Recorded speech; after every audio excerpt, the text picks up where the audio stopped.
Senate File 925. Great, thank you, Mr. Chair. Mr. Chair, we do have an A1 amendment. A couple of technical changes. One. Okay, Senator Dibble, this is your first committee. For the audience that's not familiar with the process, we have what's called an author's amendment, which the bill in shape and lot of issues can be considered. So there's an author's the A1 amendment. You go form by the way. All in favor of the A1 amendment, say aye. Aye. Aye. Opposed? Motion carries. Senator Dibble. Thank you, Mr. Chair and committee members. Mr. Chair and members, I have before you Senate File 925, which would allow loving, committed, same-sex couples the same access to the civil laws of our state, as is their fundamental right, guaranteed as equal citizens of Minnesota, but more importantly, as human beings. The same hopes, fears, dreams, aspirations, dignity, exact same as every single one of these. Senate File 925 gives them the ability to get married. Why marriage? Why is it so important? I'm guessing that if each of you looks into your own hearts, you find the answer. People fall in love. They decide that they want to share their lives and build something together. A family, a home, careers, a legacy. Let's be honest. Life can be hard from time to time. But sharing the burden alongside that special, amazing someone, your husband or your wife, when the love of family, friends, community surround you, those challenges of life are easier to bear, easier to overcome. Raising children takes a lot of time, energy, and money, and a lot of love. Children flourish in families, regardless of their composition, that are stable, strong, and loving. Marriage is the unique and special opportunity to ask for the support of our family, our community. It will keep us strong, keep us accountable for our publicly declared bond commitment. It creates a larger connection to each other's relationships in a way that just doesn't exist otherwise. Likewise, it allows a couple to be of support to their larger circle of family and friends. Love, commitment, responsibility, family. This bill seeks to uphold and affirm exactly what we treasure and value the most in our lives. Protecting the people we love, because marriage means family in a way that nothing else does. In Minnesota, it should not be illegal to marry the person you love. The bill before us simply asks us to treat everyone with dignity and respect, as we would want to be treated ourselves. It's actually not that complicated, because nothing changes, and nothing is redefined. For chair and members, marriage is actually strengthened when we make it available to all people. We encourage commitment, responsibility, and caring for each other. Nothing bad happens, only good things happen. Families are stronger and more resilient, children are taken care of. People are allowed to take positive action on their own behalf. Our larger community is made stronger. Freedom itself is expanded. And freedom isn't just for some of us. It is for all of us. Members, Minnesotans engaged in this debate last year. And last November defeated a proposed amendment to our state's constitution that would have walled off marriage permanently, limited the access to freedom guaranteed in that very document to some of their fellow citizens. So, Mr. Chair, members, that's the proposition that's before you. Appreciate your time and attention and consideration of the session today. Mr. Chair, I can run through the bill quickly. If you'd like. Yes, please.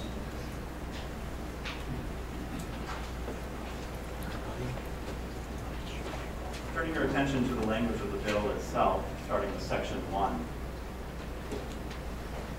Section 1 provides an amendment to the State's Human Rights Act, Chapter 363A. Some would characterize it as an expansion. I would characterize it as a clarification. Chair members, it's important to know that the State's Human Rights Act already provides a fairly substantial accommodations and exemptions for the free exercise provision in support of the clear and strong language of our U.S. Constitution and our state's constitution. But what this would add to, in addition to the already spelled out exemptions, that those religious institutions, corporations, educational institutions, etc., that object on religious grounds are not obligated to provide goods, services, facilities, or accommodations to marriage ceremonies and celebrations for events in Columbus Hall. Section 2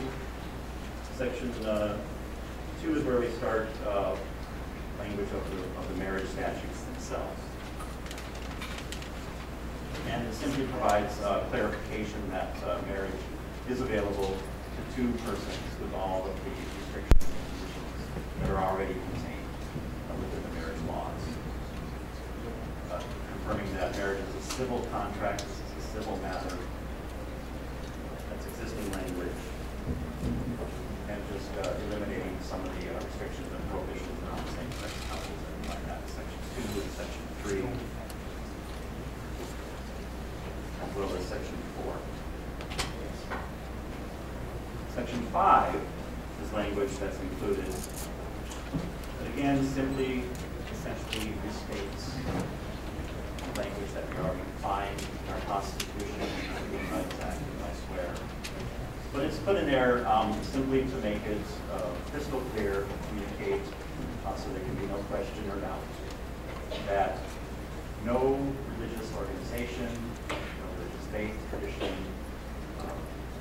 no member of the clergy, other similarly situated persons are required to solemnize a marriage, perform a marriage ceremony, recognize marriage, etc. They're not subject to any fine, penalty, civil liability for failing to do so for any reason. Folks may read this as the ability to refuse marriage for same-sex couples, but that would of course apply to Lutheran couple who might ask to be married in a Catholic church. The Catholic Church is clearly declined not to do so. Section 6 we removed one of the provisions in Section 6, that would be subdivision 2. So we're not going to deal with that. But subdivision 1 simply states that this bill has no effect on previous anti-discrimination laws. It does not increase the legal liability of any person, business, labor organization. We adjusted that language to conform to the language of the Human Rights Act rather than saying labor union, language of the Human Rights Act, official organization, or religious institution. So basically that language simply says that this bill neither expands nor contracts existing human rights provisions of the Human Rights Act. And then subdivision 3, which will become subdivision 2, the goal of subdivision 3 or 2 is to simply provide that those rights and responsibilities of spouses or parents, including those that establish parentage presumptions based on marriage, are not changed in any way by virtue of this law.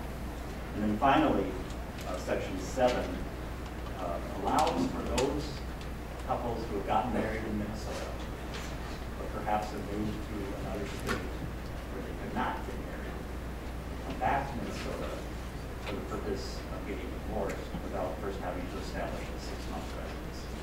Presently, if you're seeking to get divorced in Minnesota, you have to live here for 6 months.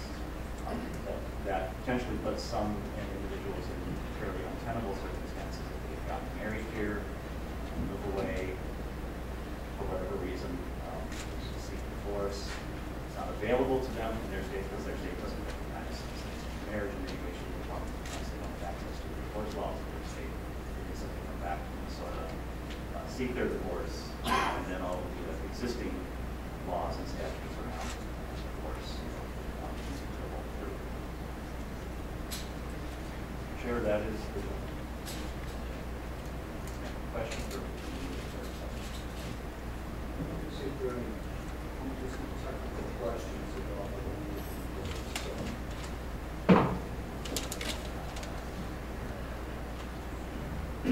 why don't we go ahead and move on then to the testimony? Mr. Chair, I'm going to vacate the table and have you invite folks up.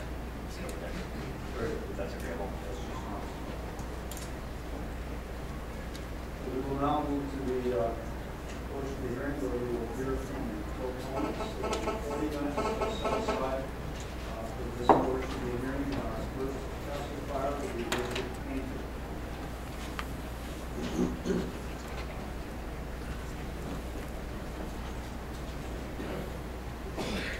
I will try to remember to remind testifiers of this before after you're done testifying.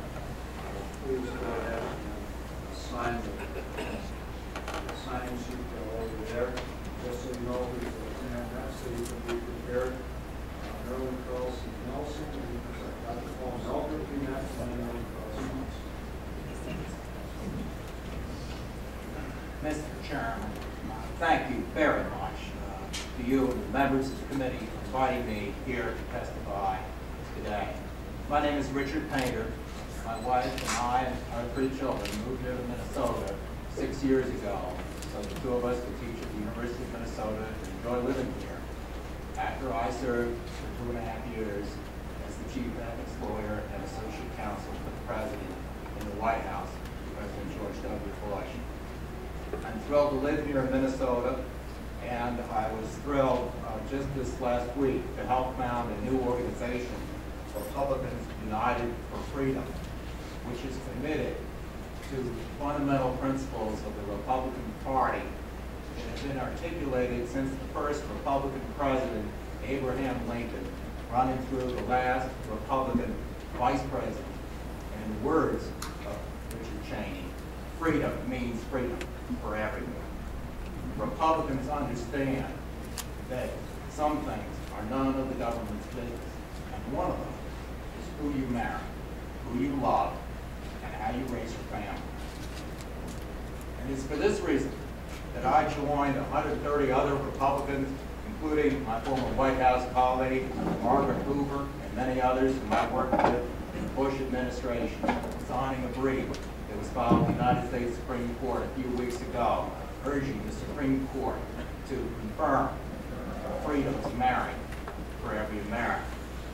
And it's for this reason that I agree strongly with the many businesses, major corporations, including Apple, Computer, Morgan Stanley, and others, that submitted another brief to the United States Supreme Court, urging the court to, once again, confirm that every American has the freedom to marry, and urging that California's Proposition 8 be overturned.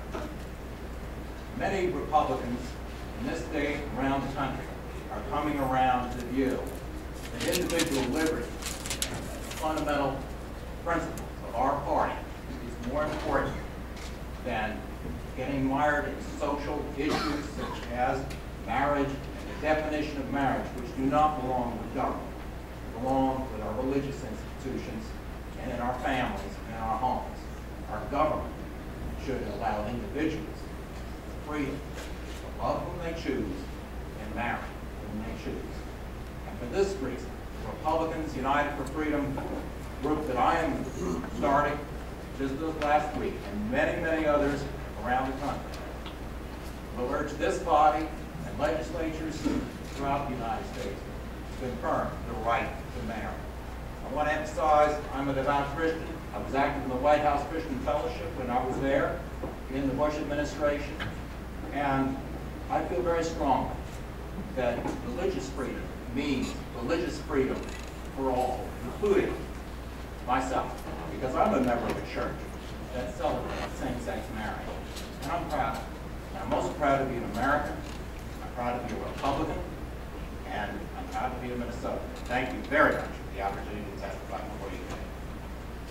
Thank you, Mr. Baker. We welcome to the table Dr. Paul Melker, and so that we use our time most efficiently, we'll ask Marilyn Carlson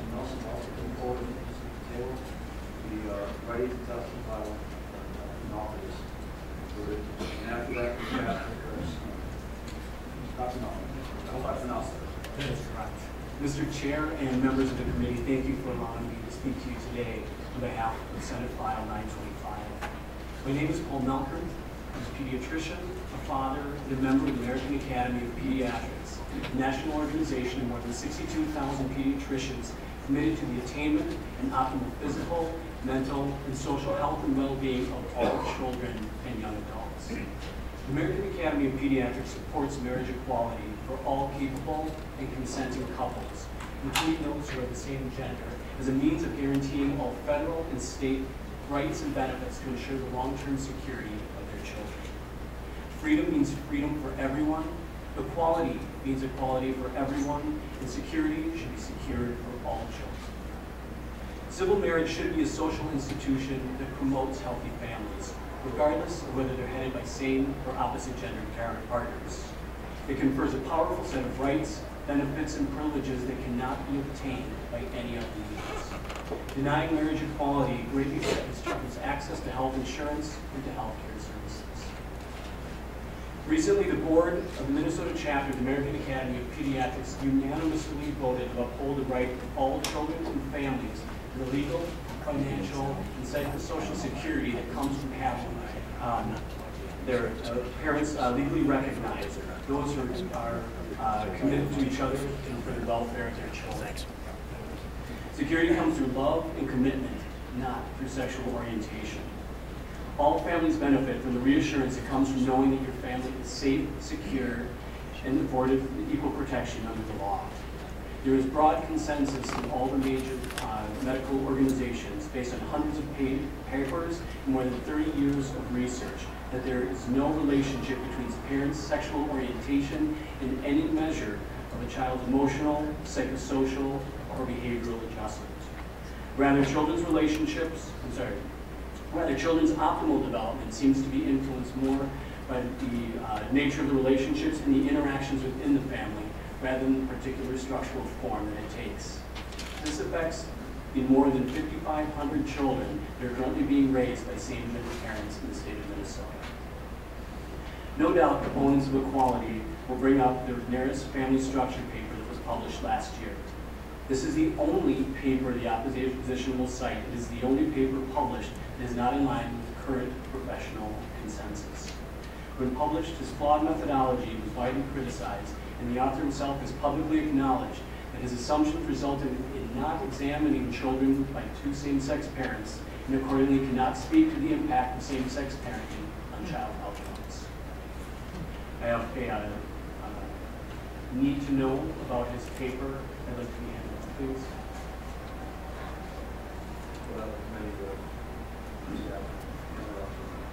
The only conclusion that can be reached from his papers is that the family stability is predictive of child well-being. Children raised by same-sex parents would benefit from the enhanced stability the institution of marriage would provide to their parents and their families. I urge you to pass legislation that supports marriage equality and other legal protections for same-gender couples and their children. The rights, benefits, and protections for all people can further strengthen every family. Thank you for allowing me the opportunity to speak today. Thank you, Dr. Ms. Carlson Nelson, and then Pastor Eric Strand, can you come forward? Mr. Chairman and Senator Dibble, thank you very much. And distinguished members of the committee, I do appreciate the opportunity to speak to you today. I am Marilyn Carlson Nelson. I'm chair of Carlson Companies, multi-generational, multinational corporation here in our community. And I also speak to you as mom and grandma, a Christian who's grown up in this community. Last year, I spoke out against the amendment that threatened to enshrine discrimination against gay marriage in our state constitution. In their wisdom, the voters of Minnesota rejected that amendment, making our state the first in the nation to strike a blow against this kind of discrimination. It was entirely consistent with our values, with the values that I grew up with here in Minnesota: tolerance, caring, and inclusive. But now I think it's time to finish what we started. As a business owner, I'm here to talk to you a little bit about what I see in the business setting. Ms. Carlson Nelson. pull the mic a little bit closer. As a business owner, As a business owner, I want to stress that Minnesota cannot afford to disadvantage our workplace, particularly among the next generation of workers, those under 45. Research tells us that this group of young people favor the freedom to marry 2-to-1.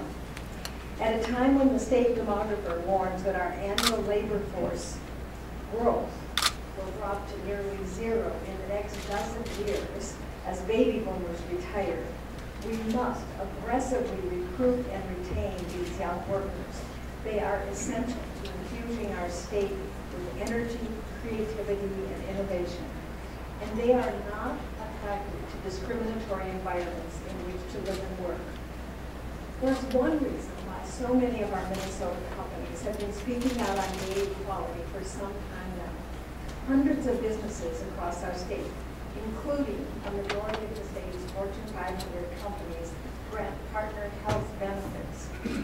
But I'm here to assure you today that these policies are not a substitute for equal rights under the law. We continue to have second-class citizens who are not afforded these rights. Nearly 20% of our country has now extended marriage rights to same-sex couples. These states are our competition in all the talent wars, and the talent wars that will continue to heat up over the next generation. We can expect the field to expand rapidly with the majority of Americans now favoring marriage equality. So I'm here today to tell you that business needs you to make marriage equality the law in Minnesota. And I'm also here to talk about some unfinished business. We must ask ourselves, are we really up to our Minnesota values of inclusivity, human dignity, and human rights? I visited with several of my Carlson colleagues, youth shelters in Minnesota. Places that our runaway youth are often taken by law enforcement, and the first call they make is to their parents to tell them the good news that their child who has run away is safe. How shocked and discouraged was I to hear that 46% of the beds are occupied by GLBT youth who have been kicked out of their home, and when they call those parents, the parents are not eager to help them back. I received letters from Carlson employees, letters from employees of other companies across our state, and from people that I had never met, telling me stories of broken families, of alienation, and of suicide.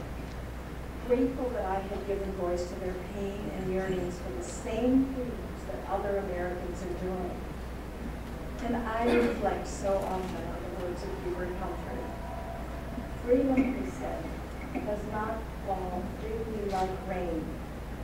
It must be earned by each generation.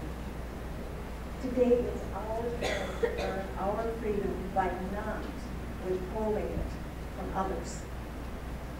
To deny our gay citizens and their children full rights under the law is no more, to my mind, than adult bullying, and we must put an end to it. When this day is done, I hope that others will look at us and say, Minnesota got it right from start to finish. Thank you. Thank you, Ms. Carlson. Our next testifier will be Pastor Eric Strand. After that, Reverend Bill Chadwick.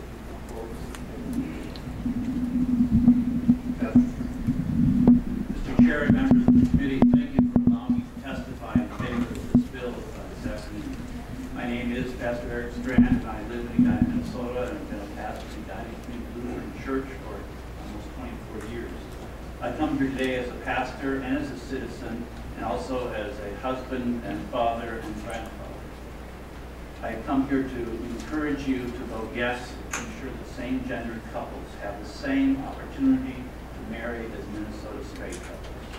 I've been a pastor for almost 34 years and been privileged to participate in hundreds of marriages and weddings, celebrations where two people come together to make public promises to one another, promises to be for and with each other for their whole life long, whether it be joys or sorrows. We in the church believe that these promises of lifelong until death do us part by forms of fidelity reflect God's promises to creation and to humanity. We also believe that these public events, which allow family and friends and community to make promises of support and accountability to the couple, are the reason we celebrate these marriages as a sign of the strength in the human community. But I've also witnessed same-gendered couples not receive that support from the rule of law in our state. And as a person who regularly prays and reads scripture, I am led to advocate for policies and laws which will enhance and provide protections for all couples who choose to make such a wonderfully bold commitment as marriage is. This, I believe, will build up the common good for all of us in this state. And so as a person of faith, I advocate for the full support of law to deepen and strengthen the promises that all couples make in our religious ceremonies and rites, including same-gender couples. Mr. Chair and members of this committee, thank you for allowing me to testify in support of this bill. Thank you, Pastor Strand. Reverend Bill Chadwick will be next. After that, Pastor David Coppins. Reverend Chadwick. Good afternoon. Thank you. Bill Chadwick, one of the pastors of Oak Grove Presbyterian Church in Bloomington. I'm one of the millions of people of faith that over the years have changed our minds on this issue. I want to share personally, by the time my nephew Jim was 3 or 4 years old, I was quite sure that he was gay. It has been the deep and wonderful privilege as a pastor for me to officiate at the weddings of 4 of my nieces. But current state law infringes upon my freedom of religion to officiate at the wedding of my nephew Jim. One comic has said, "Let gays marry. Why should they be as miserable as?" But I'm not miserable, not most of the time, and when it is, it's my own fault. My marriage means the world to me, and a civil union just wouldn't cut it. My wife and I will celebrate 25 years of marriage next month. My marriage is a place of safety, commitment, companionship, intimacy, and trust. And yes, I suppose all those things can happen without marriage. But the relationship my wife and I have is celebrated and affirmed and encouraged by the world. And why shouldn't my nephew Jim have that same sort of celebration and affirmation and encouragement simply because of the way he was born? Marriage says we are family in a way no other word does. Thank you. Thank you, Reverend Chadwick. Pastor Cobb is next, and then David Coppins. Mr. Chair, members of the committee, it is indeed a deep privilege to be able to address you in support of this legislation. I serve as pastor of Spirit of Joy Christian Church in Lakeville, Minnesota. For 23 years, it has been my deep privilege in ministry to officiate at weddings for loving couples in every church I have served. It is a humble joy to stand with a loving couple as they commit themselves to one another. I look forward to the day our 14-year-old son meets someone he chooses to marry, just not yet. 5 years ago in Lynchburg, Virginia, where I was serving at the time, 2 young women came to me. They had met in our church and they were asking to marry. I considered their request the same as I would any other couple in the church. Of course, the church would bless their covenant of love and mutual commitment.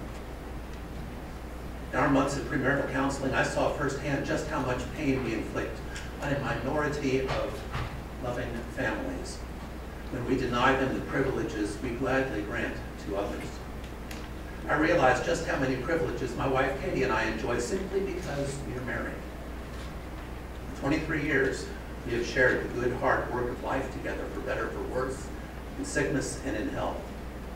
We have been blessed with opportunities, privileges, and responsibilities because we have the freedom to marry. And no pastor, church, or religious institution can ever be forced to solemnize a union that they do not support. I have said no to couples before, and I know many pastors who have. But many congregations like mine yearn for the day we can say yes to all loving, committed couples equally, not only as a church, but as a wider society. I urge you to support this legislation that affirms what we already know. Not only that marriage is good, hard work, but also and especially that it is rooted in love, commitment, and responsibility, and it is a benefit to society. It is time to end the discrimination and honor loving, committed same-sex couples with the same freedoms and opportunities as the rest of us. Thank you for the opportunity to testify. Thanks, Josh. David Tappan come forward, and after that will be Chip Martin and Bill Chapin.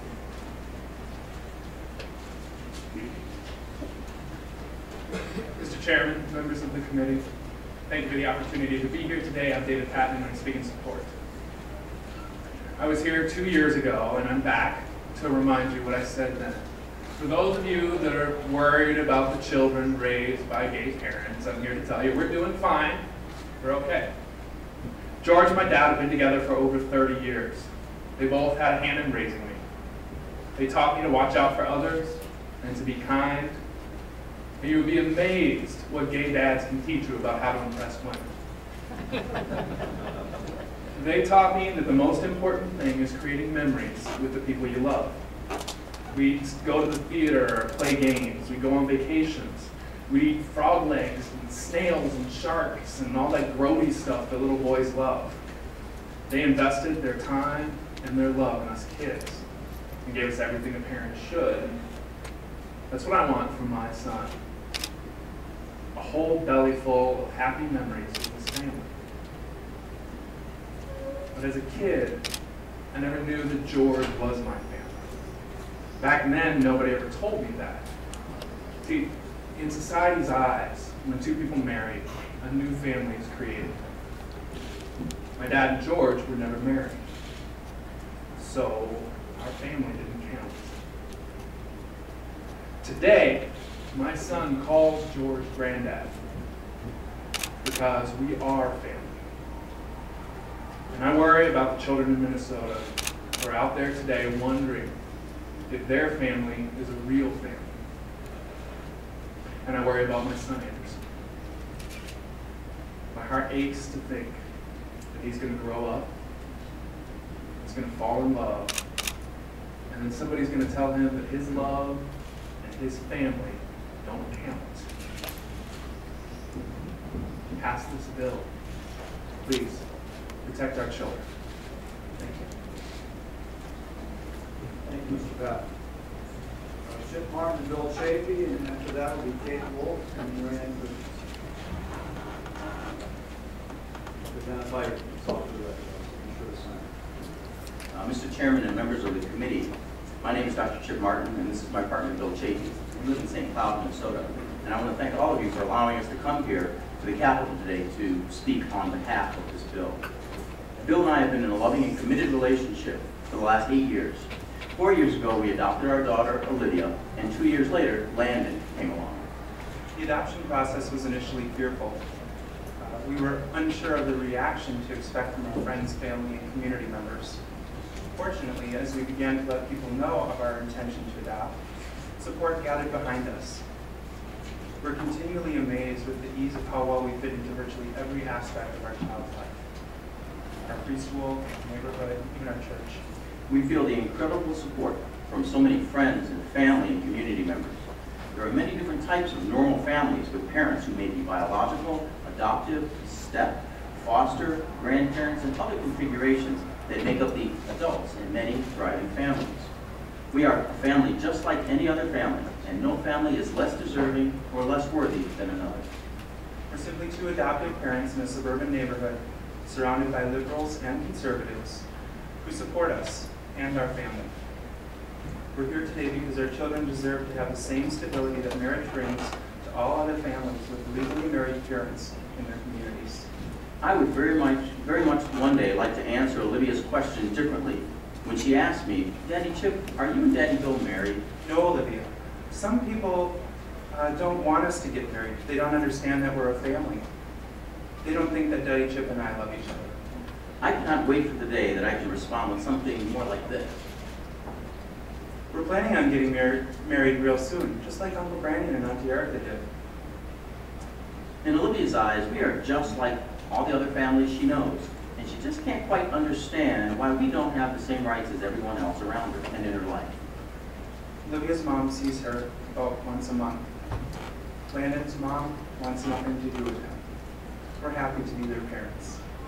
We look forward to the day when we can walk down the aisle together and profess our love and commitment in front of God, our family, and our friends, with Olivia and Landon as our flower girl and ring bearer. Mr. Chairman and members of this committee, thank you very much for allowing us to speak to you today. Thank you, Dr. Martin, Mr. Jacobs. Kate Wolf and Mary Ann Christian. On the board.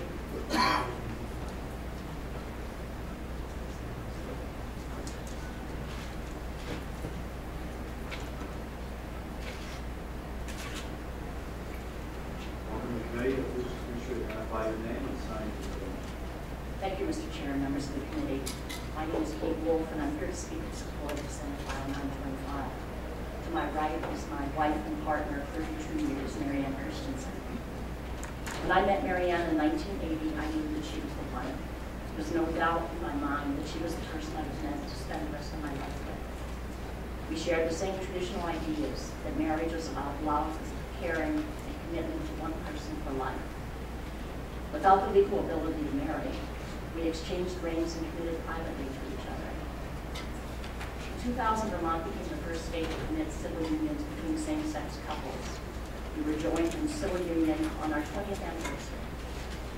Our love and commitment to each other was finally recognized somewhere, but it wasn't our home, and civil union status implied that we weren't good enough to be married. In 2005, Canada recognized the freedom of same-sex couples to marry. We traveled to Toronto and were married by a minister from the United Church of Canada. Our vows were from the 16th century Book of Common Worship, Book of Common Prayer. After 25 years of waiting, we were legally married. It was the best day of my life. Then we returned to Minnesota.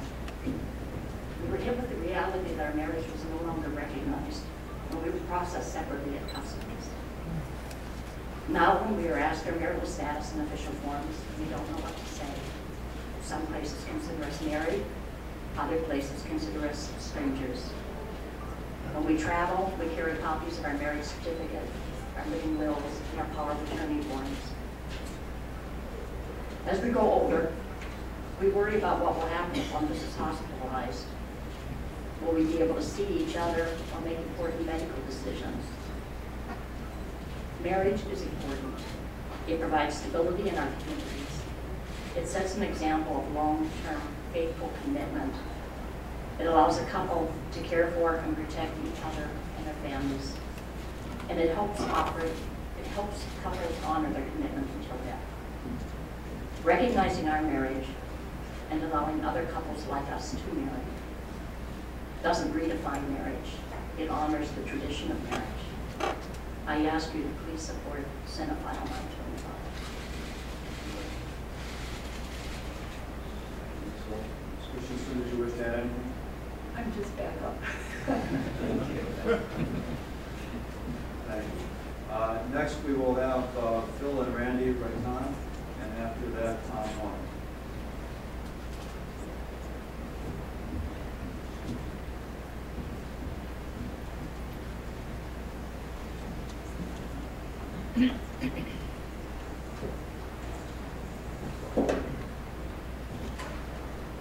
Please correct me if I misspelled. Well, I'm a Norwegian, so it's Blondie. That's not the one I thought I might have misspelled. I'm also Norwegian, and nobody can say it right, but it's a great compliment. Welcome to Thank you. I appreciate so much being able to talk to each one of you today. You hold me in your hands. Very special responsibility. As you know, I'm Randy Rayton, and this is my husband, Philip. And this is my dear son, Dave. He's our youngest. We love Jake so very much. We come today as a family with dreams that one day soon Minnesota will grant Jake the freedom to marry. We want for Jacob what has been so precious to us the last 40 years. We want Jacob to have the joy of a wedding. We want him to have the firm foundation a marriage brings to a family. And we want this societal support that comes with marriage. Jacob came out 15 years ago. And Rondi and I didn't know anything about being gay.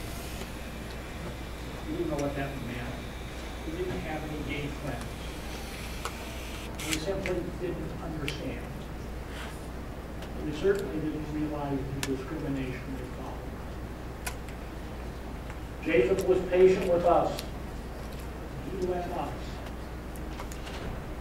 We found precious friends in the gay community who have enriched our lives. Ever since, we've been on a journey as a family, working to see the day in life. You know, Rondi and I have been married for 40 years.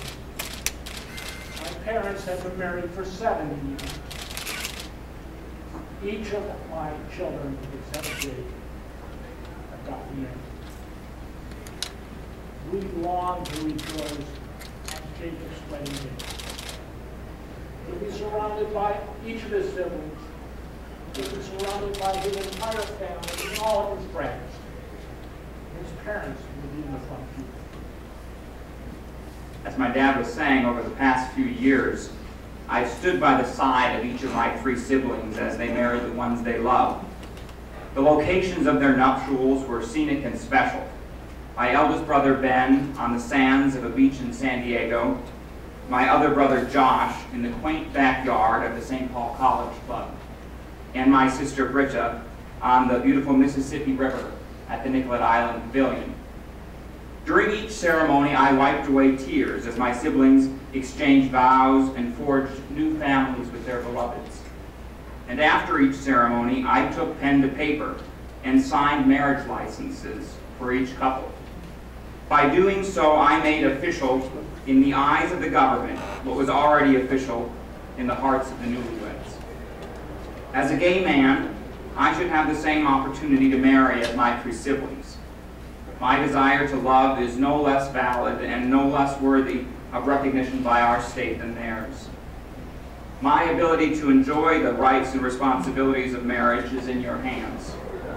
And I hope that you'll treat me the way that you would treat my siblings, or your siblings, or your children, or yourself. Thank you. Thank you. Please be sure that each of you sign the sheet. Tom Mark.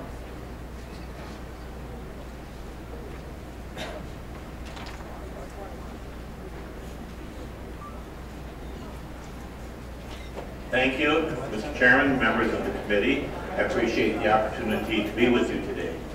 You know, over my nearly 40-year career, I've had the good fortune to work closely with some of the most influential and thoughtful Minnesota business, community, and civic leaders.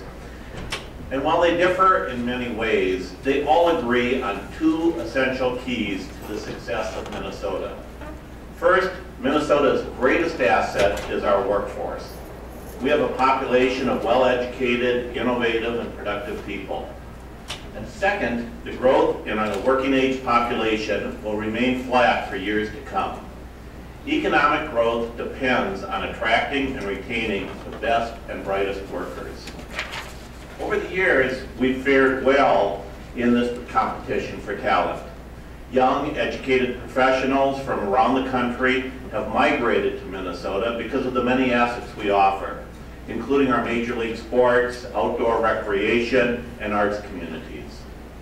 Talented professionals came and stayed in Minnesota for another reason, though. They found innovative employers who were among the nation's leaders in creating diverse, welcoming workplaces. In particular, gay and lesbian couples found a home in which they could prosper, raise families, and become part of a supportive community. Now, though, the bar has been raised. Respected business publications like The Economist report that companies are in serious competition to create welcoming environments. This isn't just to attract and retain gay and lesbian professionals. Compelling data are definitively concluding that communities with welcoming environments are most appealing to the majority of all young, well-educated professionals. Employers can only do so much. Public policy needs to catch up with public attitudes and public realities. Treating all Minnesotans equally by extending the freedom to marry to same-sex couples is the right thing to do. But it also is the smart thing to do as we build a state where all Minnesotans can prosper and all families can thrive.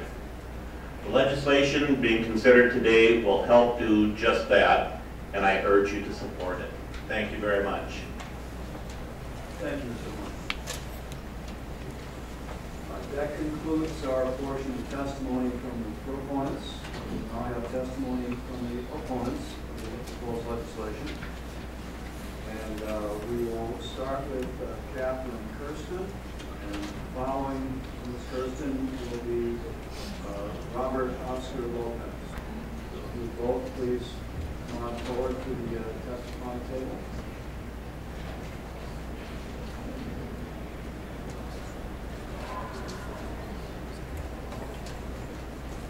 Welcome, Ms. Kirsten. Be sure to sign in at some point. Appreciate it. You go ahead. Yes, thank you, Mr. Chair, members of the committee. Title File 925 supporters tell us that same-sex marriage is a matter of equality. It's a no-brainer, they say. Just the next step in the struggle against discrimination and racism. The bill, they insist, will merely expand the institution of marriage to include same-sex couples. How will my same-sex marriage hurt your heterosexual marriage, is their mantra. But a look at this bill reveals that something much more insidious is underway here. For the bill would not just authorize any two persons to marry, as its title suggests. In fact, it would strip the words mother and father of meaning under Minnesota law. Henceforth, the bill states these two words, among the most beloved and culturally freighted English language, must be construed in a neutral manner to refer to a person of either gender. Of course, mother and father aren't gender-neutral words. That's a fiction. All Minnesotans, all of us in this room, have a mother and a father, female and male, respectively, whose sexual union brought us into being. As legislators, you may be powerful, but you can't repeal this fact of nature in human biology. And same-sex marriage advocates have to pretend you can. If they are to convince you and the rest of us that a union of two people of the same sex is identical to that of a man and woman whose sexual complementarity is the only thing that can produce children in the next generation. This stripping of meaning from mother and father is just one signal of a tectonic shift that will transform our society over time if we try to redefine marriage in a way that portrays the anatomical, social, and psychological differences between men and women as irrelevant to human life and to the procreation and rearing of children, just as shoe size and hair color are. Marriage has been a male-female institution for recorded history and long before governments were formed. Is this because people in the past just weren't as smart as we are or were bigots? Of course not. It's because marriage is a vital public purpose. It binds fathers to mothers and to the children their sexual union creates. This is crucial to children's well-being and to society's future. If same-sex marriage supporters will succeed in redefining marriage, they must deny this public purpose of marriage. Instead, they tell us the only criterion for marriage should be that people love each other. It's emotional intensity that distinguishes marriage from all other human relationships. Now, this claim has far-reaching implications, and if adopted, it will profoundly affect our nation's marriage culture over time as it applies to both homosexual and heterosexual relationships. First, if marriage is merely about emotional intensity, Traditional marital norms based on male-female complementarity, like sexual exclusivity and permanence, no longer make sense, or at least become optional. Yet these norms are vital to the well-being of children. Second, if emotional attachment is all that's required, the logic for limiting marriage to two people, or even to people in a sexual relationship, disappears. Third, making marriage a gender-neutral institution would radically alter parenthood. Children need both a mother and a father who bring different and complementary qualities to childbearing, and the research on this is very clear, starting with breastfeeding. Two lesbians, two gay men, two lesbians and a sperm donor, no matter how loving, cannot replicate this. Most importantly, redefining marriage as a unisex institution would utterly and decisively delink marriage from procreation and childbearing in the public's mind. Our marriage culture is already fraying. Our children are paying a devastating price for that. Same-sex marriage would accelerate the erosion of our marriage culture by telegraphing that the government is utterly indifferent as a matter of public policy to whether a child's mother is married to his father. The greatest victims will be our most vulnerable youngsters, low-income and minority children who already suffer most from fatherlessness. Same-sex marriage advocates argue that men and women don't need to pass fertility tests to marry, and so neither should they. The point, though, is that every marriage between a man and a woman is capable of giving a father and a mother to a child, whether born to the couple or adopted. And marriage between older couples does help protect children, because if the husband keeps his vow of sexual exclusivity, he will not produce out-of-wedlock children.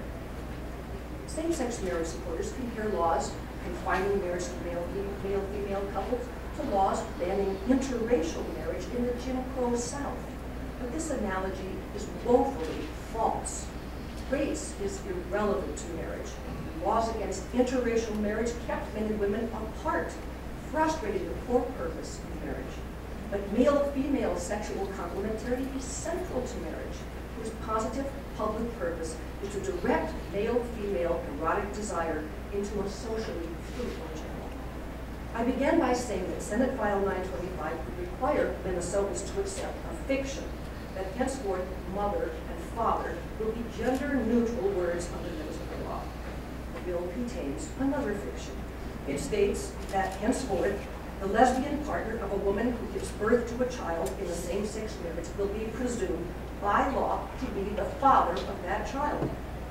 And the bill doesn't really authorize marriage between any two persons. It prohibits gay people, like heterosexuals, from marrying a sibling, a cousin, or other relative. This makes sense, of course, where heterosexuals are concerned.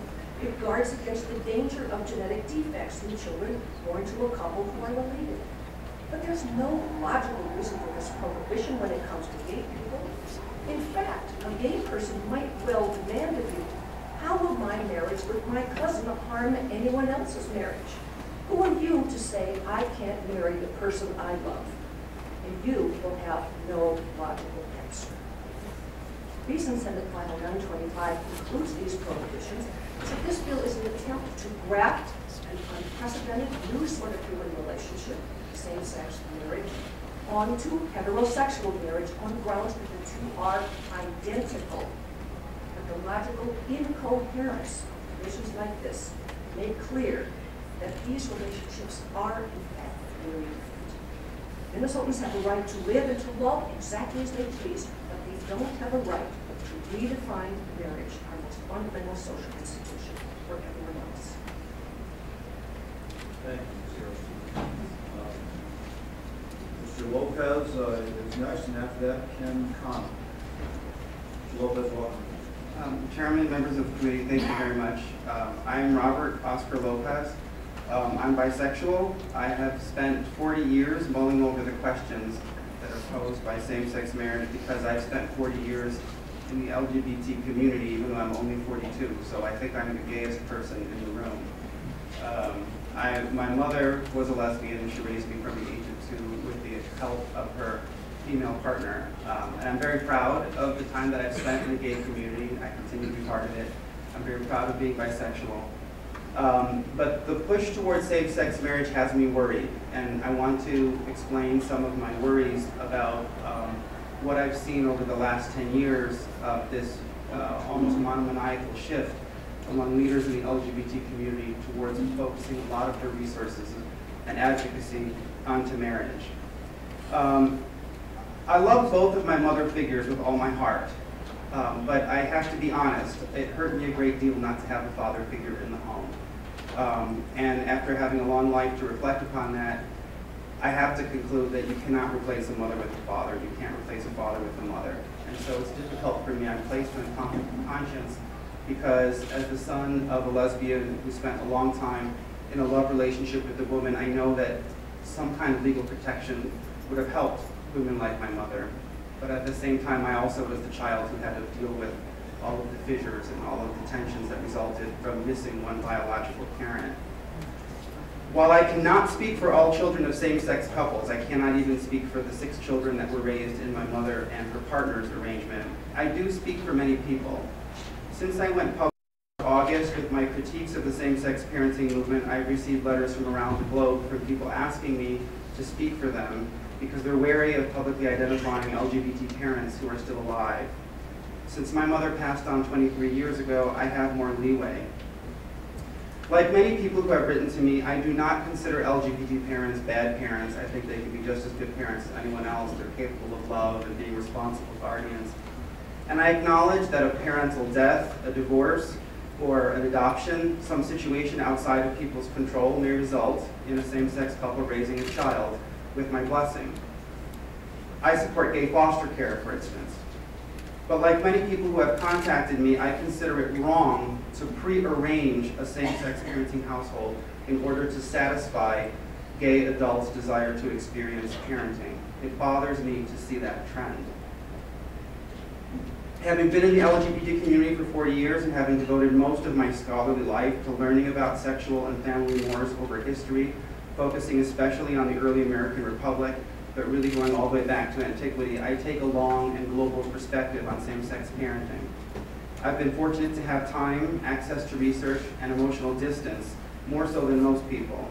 I've been lucky to partner with people in France, Italy, and South Korea, and much of the English-speaking world to get a sense of what the global impact is of the growing market for same-sex parenting. I can say that children can, not always do, but children can suffer in long-term complex ways from having a tampered family tree. Social science research into gay parenting has focused on short-term impacts felt by small and biased samples using vague and very unhelpful metrics. There is no consensus in any academic discipline that is useful about same-sex parenting. We have to go take a much more global and much more humanities-based approach to this question, which is what I try to do. Philosophically speaking, to talk about creating a human life without a father or without a mother because someone's gayness is so important that they don't want to sacrifice their sexual and political identity for the sake of a child is unfair. It's like wanting to have it all without the mess of dealing with the opposite half of the human spirit. It's wrong because it means taking a parent away from a helpless human being who is under your power. It is wrong because it severs the obligations and lifelong bond between biological fathers and mothers and their offspring. Historically speaking, this was the most traumatic aspect of the centuries-long slave trade in the United States. It cut the links between generations of people who were bought and sold and their ancestors and their descendants. You cannot replace those links lightly. You can't replace them by buying them out with money. I don't think that you can replace them with an agreement with a sperm bank or a surrogate mother. In particular, the idea of buying children to satisfy oneself is not a new idea in world history. We have many examples we can go to of how these arrangements work out in the past. Even if it feels novel and sentimental, even if it feels very much like the desire to experience love among adults today, there's a long history of this turning into global abuse, and there are many signs that those abuses are proliferating today. For that reason, it is unsettling to me that I hear some of the rhetoric going into the same-sex marriage movement. It's unsettling for me to hear gay people say that they were born that way, and because they were born that way, they have a right to keep the opposite sex away from their domestic life and away from their property, even when they want to raise children which need to have the opposite sex involved in some way or another. It echoes to me very uncomfortably the rhetoric that we heard in the Jim Crow South when people said, I was born white, and so I don't want to deal with black people in my neighborhood, even if I need a black maid to come help me raise my kids.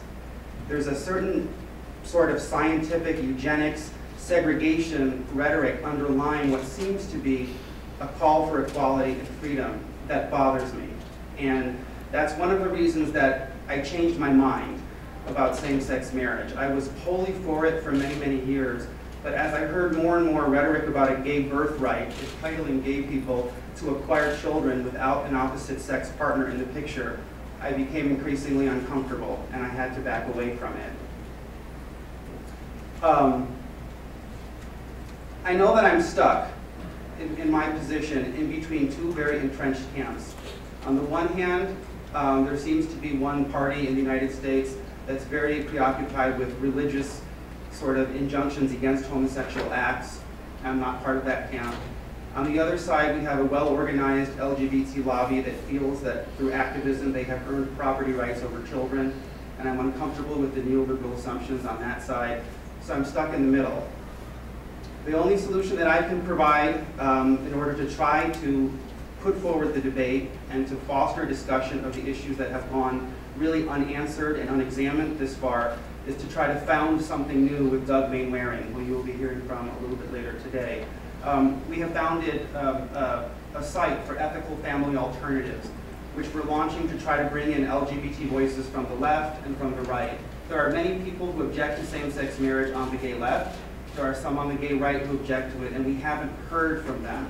We haven't had a full debate. What we've had is a lot of pressure, a lot of haste, a lot of rush to try to get same-sex marriage passed, and we haven't had a full discussion of what all of the unintended consequences might be. For that reason, I urge you to please show caution and do due diligence, and I'm not saying throw out gay marriage forever, but now is not the right time yet. There are too many unanswered questions that we have to look at. Thank you very much for allowing me to speak. Thank you, Mr. Wilkins. The next testifier will be Ken Connolly, and after that will be Doug Mainwaring. Thank you. Good afternoon, Mr. Chairman and members of the committee. My name is Ken Connolly. I'm Litigation Staff Counsel of Alliance Defending Freedom, which is a national legal organization that litigates cases implicating religious freedom, sanctity of life, and marriage and family. Before coming to Alliance Defending Freedom, I graduated from the University of St. Thomas School of Law, was a trial associate at Dorsey Whitney in Minneapolis. Appreciate the opportunity to speak with you this afternoon regarding the impact Senate File 925 will have on religious freedom of all Minnesotans if it is enacted in its current form. Simply put, the religious exemptions in this bill are superfluous and woefully inadequate to the task of protecting religious liberty, the first freedom of all Minnesotans and all Americans. As currently drafted, it would allow the interests of a few to trump the religious liberty of all. The bill offers protections for religious organizations and clergy regarding the celebration and solemnization of marriage. But these exemptions address no current danger and no current fear. They merely codify by statute what the U.S. and Minnesota constitutions already commanded, that religious entities themselves, and not the government, are responsible for the content and practice of their faith traditions. The crux of the problem is this. Marriage is so pervasive that redefining it virtually guarantees that religious believers will face increasing instances of legal persecution in the future, because most organizations and individuals under this bill will not be able to lay claim to the narrow religious exemptions contained therein. If the government declares that same-sex unions and opposite-sex unions constitute equally marriages under the law will eventually punish and stigmatize those who stand by traditional marriage as the union of a man and woman as discriminatory and irrational.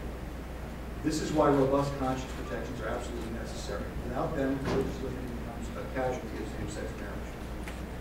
This bill ignores the rights of conscience protected by the Minnesota Bill of Rights, and in essence, it guarantees that conscience will be least protected when and where it is most vulnerable.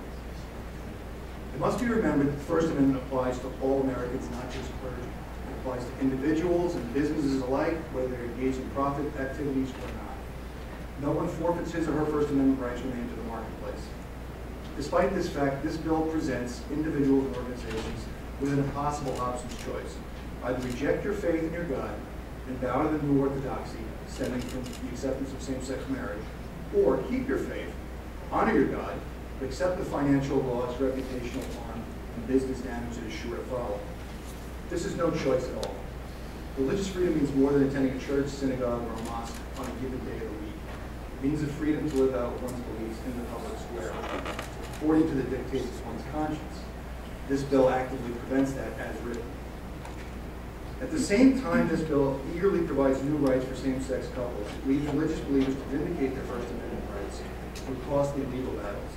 This is particularly inequitable given the fact that where same-sex marriage has been adopted, couples have had no trouble solemnizing or celebrating their marriages.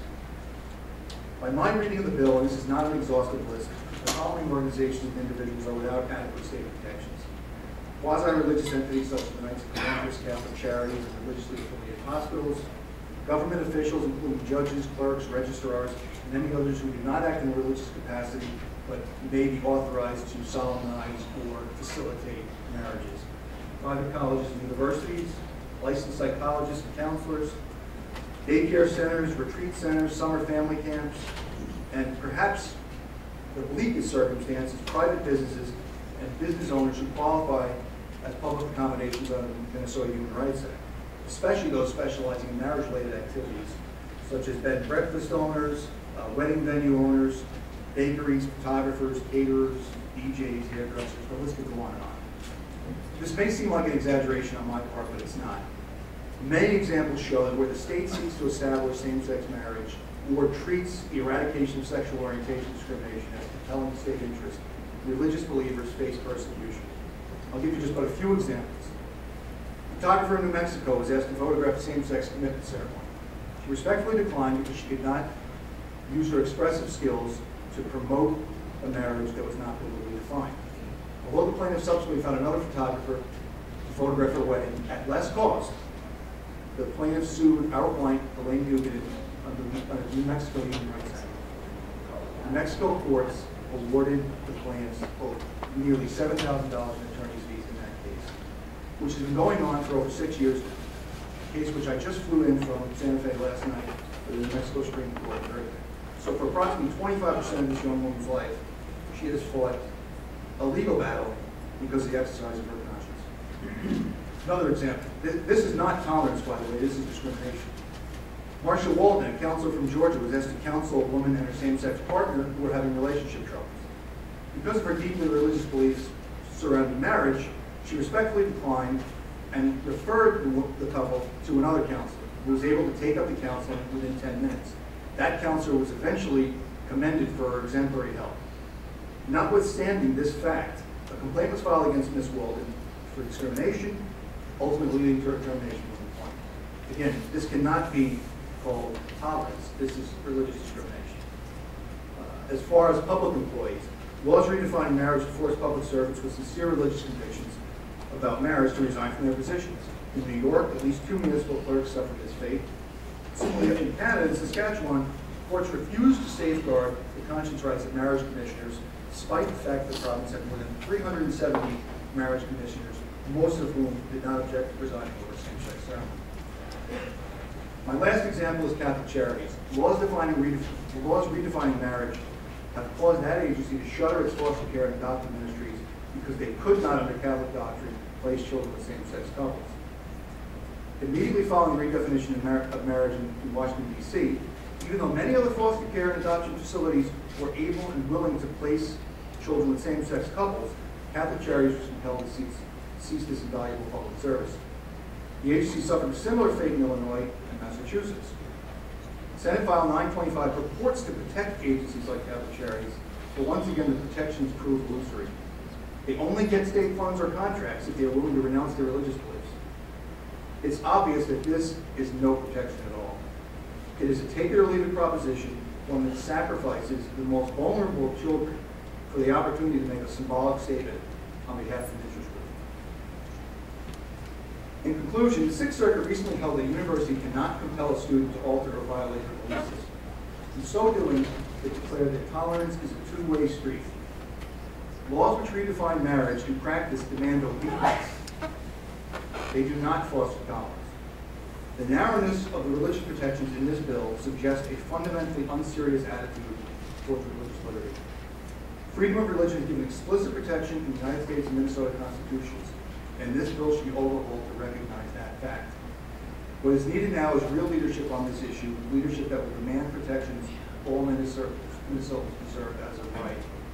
Thank you for the opportunity to speak today. We'll be happy to answer any questions you might have. Thank you, Mr. Conlon. Dr. Peter Wright is next. And looking at the world around me, that I began to change my point of view on this. When did it become controversial not to support same-sex marriage? And why is there now such an enormous push across our nation toward its normalization? For decades, there has been a very wholesome, all-American effort to ensure that gays and lesbians are guaranteed the same rights that everyone else in our nation enjoys. And beyond that, to prevent gays and lesbians from being treated as second-class citizens in any way. In essence, as we strive to be a colorblind society, we strive to be completely respectful and uphold the dignity of each individual, regardless of one's sexual orientation. However, the national conversation about the issue of same-sex marriage has been aggressively fused with the issue of gay rights. Many media commentators, politicians, and lobbyists easily conflate the two issues, promoting the notion among the general public that those who oppose same-sex marriage are unsophisticated, bigoted, and homophobic. This is completely disingenuous. One can be 100% supportive of gays and lesbians while being opposed to gay marriage. After the Supreme Court struck down sodomy laws in Lawrence v. Texas in 2003, attention immediately shifted to making same-sex marriage the moral and legal equivalent of heterosexual marriages. Was the shift due to a huge pent-up demand by gays to marry? If so, one would have expected massive stampedes to the departments of licensing in those states which have instituted same-sex marriage immediately after having become law. However, the mad dash to the altar by couples dressed in either matching tuxedos or wedding dresses has never really materialized. And let me give you one striking example. Heading into Sunday, July 24th, 2011, the first day that same-sex couples could legally wed in New York City, officials devised a lottery system to handle the projected 2,500 couples that they thought would want to marry on that auspicious day. They limited the lottery to 2,500, I should say. However, by the time the 48-hour lottery had closed on the preceding Thursday, only a little more than 800 couples had signed up, slightly less than one-third of the anticipated demand. And of course, that number is further diluted because it reflects the availability of same-sex marriage not only to New Yorkers, but to anyone from another state. And that's in New York City. The demand there was anemic. Yet we were led to believe by the media that there was this great urgency, this great pent-up demand by couples whose rights have been banned. And the same experience has been repeated in other states. My point is that there is no great need to be urgent about passing this legislation. I'm the dedicated father of 2 teenage boys, and after their mother and I divorced, I began dreaming about marrying a man to join me in raising my kids.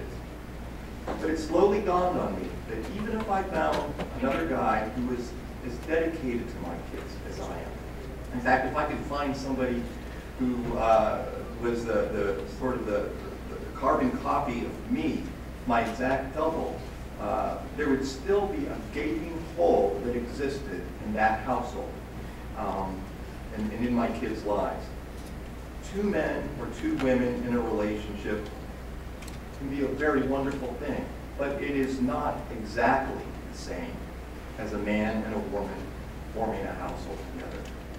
Children need and deserve both a mom and a dad. So to the male parents on this committee, your vote for this legislation would be a declaration that your wife plays no particular role in your kids' lives. And to the moms, a vote for this legislation indicates your husband is expendable and not yielding anything unique to your kids as they grow up. Same-sex marriage will not redefine marriage. it will undefine marriage and unravel it. And in so doing, it will undefine children. This is not progressive legislation. It is completely regressive. This isn't the first time our society has undefined marriage. No-fault divorce sounded like a great idea at the time, but children became collateral damage due to our institution of no-fault divorce. And they became collateral damage in the selfish pursuit of their adult parents. Same-sex marriage will bring us further down that path, depriving children of their right to a mom or a dad. So don't allow the demands of adults claiming that they're entitled to fulfillment to trump the rights and the needs of children. Marriage is an immutable concept, and like it or not, from age to age, has been humanity's greatest success, crossing all cultures and religions. And it's not the gay and lesbian community which has initiated the quest for same-sex marriage. It has been the nations of status who have seized this issue as a means to transform society according to their dreams. The common belief that we Americans hold regarding freedom, liberty, and justice is wonderful. We innately and emphatically assert that no one should ever be denied freedom of choice. In our day, prejudice against gays is just a faint shadow of what it once was. However, the abolition of prejudice against gays does not necessarily lead to the conclusion that same-sex marriage is inevitable or optimal. There are plenty of other avenues available, none of which demands immediate, sweeping, transformational legislation and court judgments. So to the distinguished members of this committee and your fellow legislators, I ask you to ignore the media's constant manufactured urgency to institute same-sex marriage. Marriage is not about love, commitment, and responsibility. It's about kids. That has always been the state's one and only interest in marriage. So we need to put the brakes on this type of legislation until the unintended consequences can be fully considered. No matter how enticing it may be to institute historic landmark legislation, we should resist the impulse to race to do it until we know what all the ramifications might be. The national debate, the state debate on same-sex marriage is not fully occurred yet. So thank you very much. Thank you, Mr. Mainwaring. Imam Ali is next. After that, Dr. Thomas Nevins. And I will let the opponents know that about 8 minutes left in a period of time.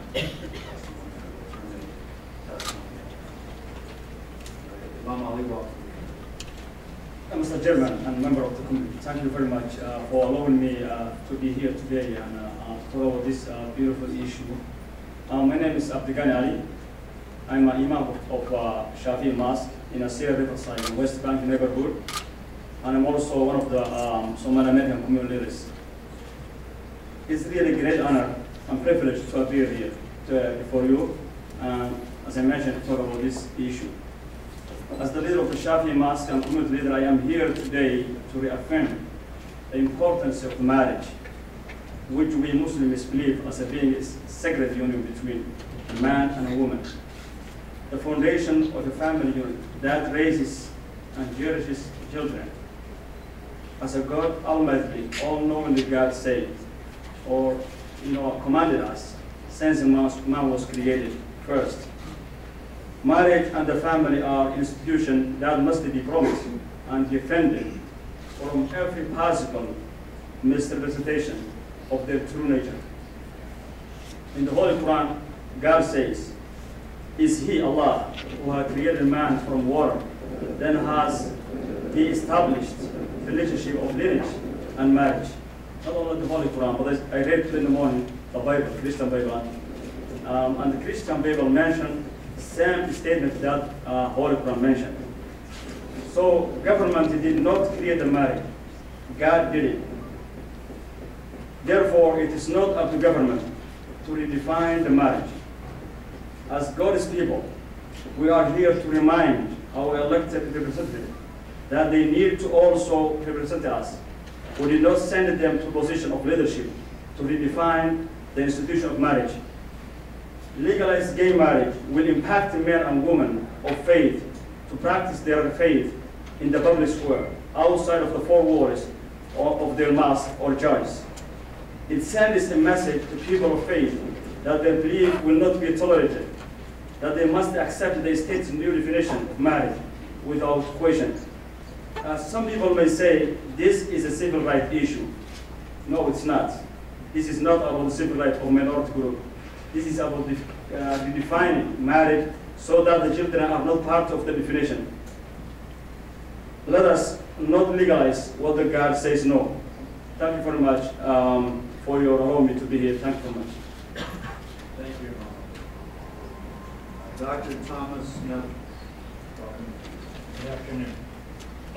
My name is Tom Nevins. I'm a pediatrician. I live in St. Paul. I practice pediatrics in Minnesota for about 40 years now. I'm a member of the faculty at the University of Minnesota, but of course the opinions I'm offering are my own and have nothing to do with the university's policies or attitudes about it. Similarly, in the other professional associations I'm associated with. I asked for the opportunity to speak this afternoon because I was concerned that as we discussed this legislation, the one aspect that I think is incredibly important is being overlooked, and that is the impact on children themselves. It's often said, actually I said earlier, that 25, 30 years of research don't show any differences in children who are raised in same-sex households compared to children raised in more traditional settings. And in a way, that's true. That claim is based on earlier studies done in the 70s and 80s and early into the 2000s. And those studies were all pretty poor studies.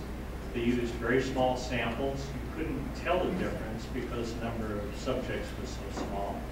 And they also used a lot of volunteer subjects, so that there was a heavy bias in terms of who actually was included in the studies. And that's really persisted up until very recently. So last summer, Dr. Mark Rigneris at the University of Texas in Austin published what's the best study and most scientifically sound study that's been done in this area. And it was published in a peer-reviewed journal in Social Science Research. It's been submitted, critiqued, resubmitted, published, and of course has led to a lot of editorial comments and opinions. Basically, since somebody passed around a sheet about Dr. Rigneris' study, to tell you very briefly about what he did. He got a sample of 15,000 individuals who reflect the U.S. population in terms of race, gender, age, socioeconomic status. And from that, he extracted 2,900 plus kids, young adults, who were between the ages of 18 and 39. And then they self-identified their situation at home. There were people who came from traditional two-parent families with a mother and father, kids who came from young adults who came from homes where as children there were same-sex parents, where there were divorced parents that didn't remarry, where there were single parents, where a parent was deceased. Dr. Yep. 2 minutes. Perfect. So then when he looked at the outcomes from these, he found there were dramatic differences. In fact, there was less educational achievement, less good employment opportunities, increased sexual contact, need for public support, public services. And in the end, he was very conservative in his interpretation because although he had 236 young adults from same-sex households, in fact, they really, he said, were too small a group to draw substantial conclusions. He was simply describing what went on. He couldn't say what caused it. That said, nobody has really disagreed with his conclusions, and nobody disagrees that earlier studies were weak because they were too small. So to conclude, we've heard this afternoon from some very remarkable people. And I think as you're considering and looking at legislation before you, what I would ask is that you do it on the basis of the facts that are available. And as a father, grandfather, pediatrician, I would like you to do everything possible to reinforce and support traditional families with mother and father, because clearly that's where children thrive, and not to place any artificial barriers in the way or not disadvantage children who are otherwise very vulnerable. Thank you, Mr. President. Thank you, Doctor. I'm sure to sign this. We will also have testimony from Brett Stevens.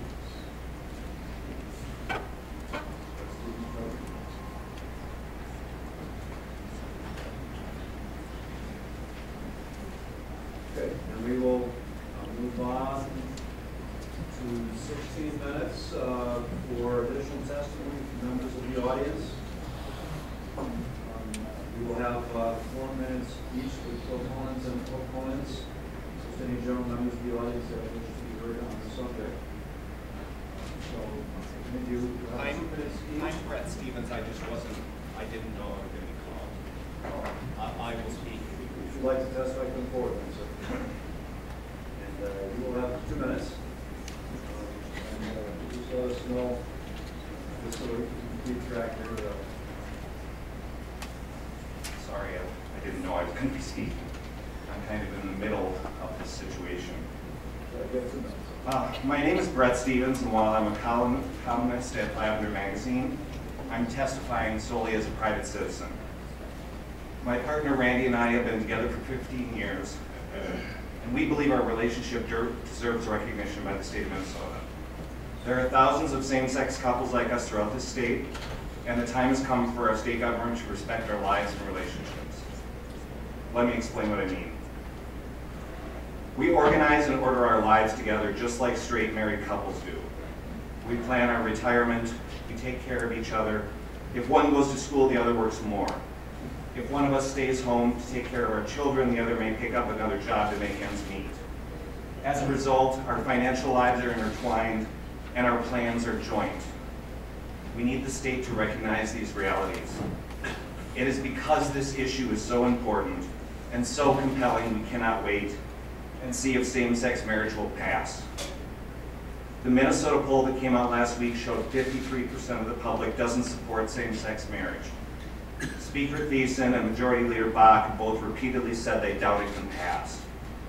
It is time to believe them and face the truth. These past 4 months of me interviewing people, studying polls, researching strategies, and the past histories of political movements has brought me to one conclusion. It is time for compromise. For our relationships to get the recognition and respect they deserve, we need someone to propose a civil unions bill. I have talked to people from both sides of this issue for the past few months, and I've come to a realization. Reasonable people can disagree on this issue, and reasonable people can come to an agreement. There are those who believe marriage is only between a man and a woman. There are those who believe gender is irrelevant.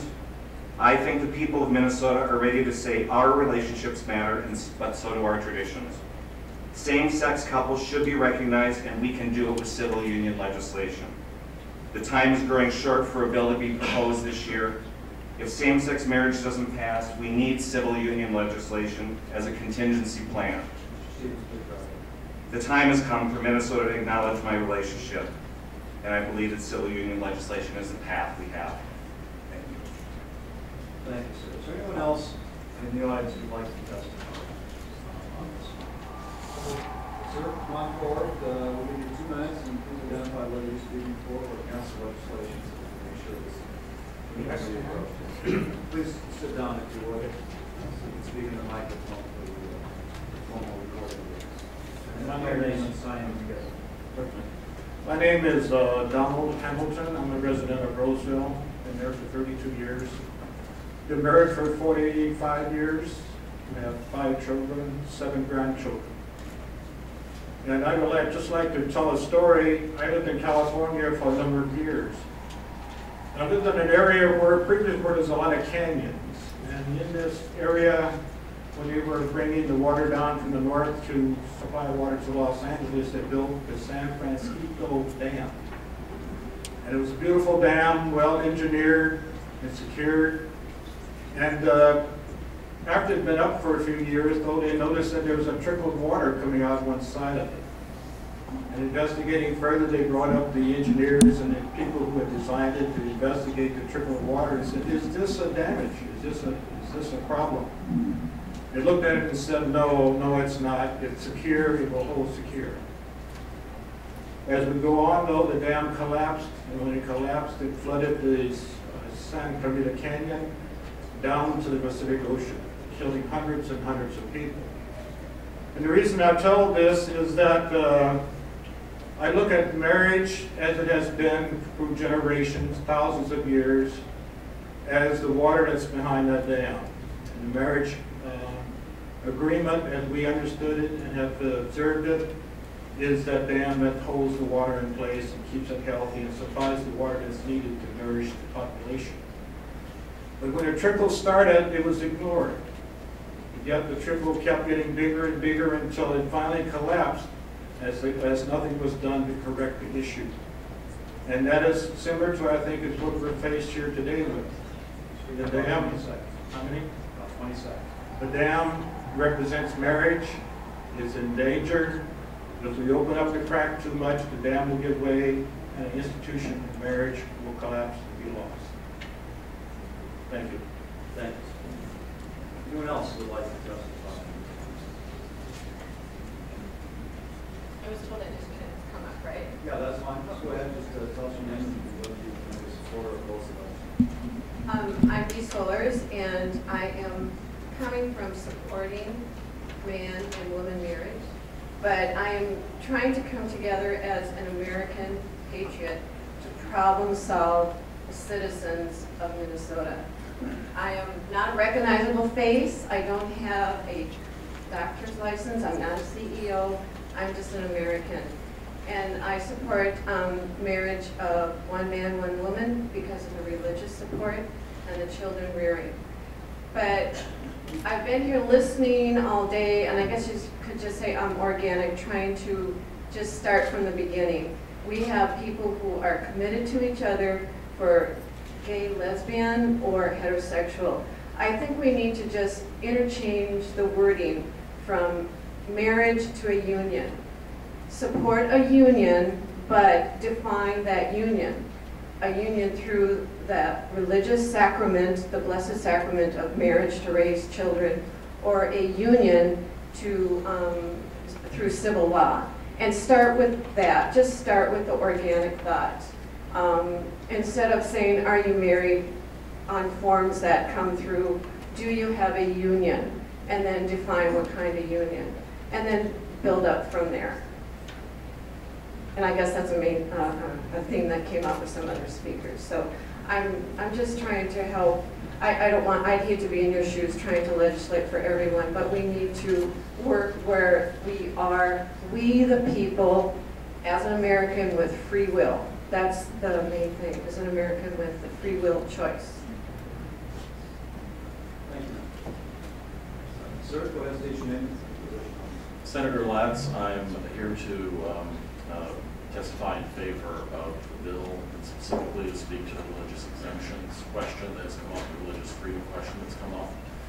Mr. Chairman, members of the committee, I am Dale Carpenter. I teach at the University of Minnesota Law School, constitutional law and the First Amendment, including religious freedom. I am a strong believer and defender of religious freedom. I would not be supporting this bill if I did not think it also reaffirmed and defended fundamental religious freedoms in Minnesota that go well beyond what our Constitution in the state and federally require. I think it's important to recognize that this bill contains, depending on how you count them, no fewer than 4 specific provisions dealing with the protection of religious freedom. These have to do with solemnization of marriage, it's true. They also have to do with protection of doctrine. Despite what you heard earlier, no one is required to renounce their religious beliefs in any way. They also deal with keeping in place the existing protection in Minnesota law under the Minnesota Human Rights Act. This is a very protective bill for religious freedom. And I want to specifically mention the Minnesota Human Rights Act because I think that example, Mr. Chairman, is very instructive. 20 years ago, when this legislature debated the Minnesota Human Rights Act and decided to add sexual orientation, there was a warning that we would see a flood of litigation against religious institutions and individuals for discrimination. That has not happened. One of the reasons it has not happened is that the Minnesota Human Rights Act is a comprehensive and complicated set of statutory provisions that go further than almost any other state in protecting religious freedom, specifically on the question of sexual orientation. Sorry? 20 seconds. Thank you very much. This bill leaves in place all of those broad protections. Moreover, just very quickly, we have not seen a flood of litigation based on marital status around the country, despite some of the cases you heard earlier. There is no provision in this bill that provides for a lawsuit or for civil liability. Thank you, Mr. Chairman. Thank you, sir. I'm just going to let Dr. Martin, this is the opportunity for those who have not been able to testify to add to the public testimony. So we're not going to be repeating testimony. Thank you. Ma'am, go ahead, please state your name and your position on the issue. Thank you, Mr. Chairman. Good afternoon, also members of the committee. I want to thank you for giving me the opportunity to talk to you today about why the freedom to marry is important to me and why I support Senate File 925. My name is Mitch Azarkan, and I live in Rochester, Minnesota, where I work as a surgical cord tech at Rochester Methodist Hospital. I'm also a proud member of SEIU Healthcare Minnesota. Growing up, I had seen how much love my parents and grandparents had for each other. They were committed to each other till the very end. And they remain my role models to this day. When my grandfather died, my grandmother passed on shortly after. We all knew that she couldn't continue to live without her best friend. My parents was married for 25 years, and that only ended when my father had passed on as well.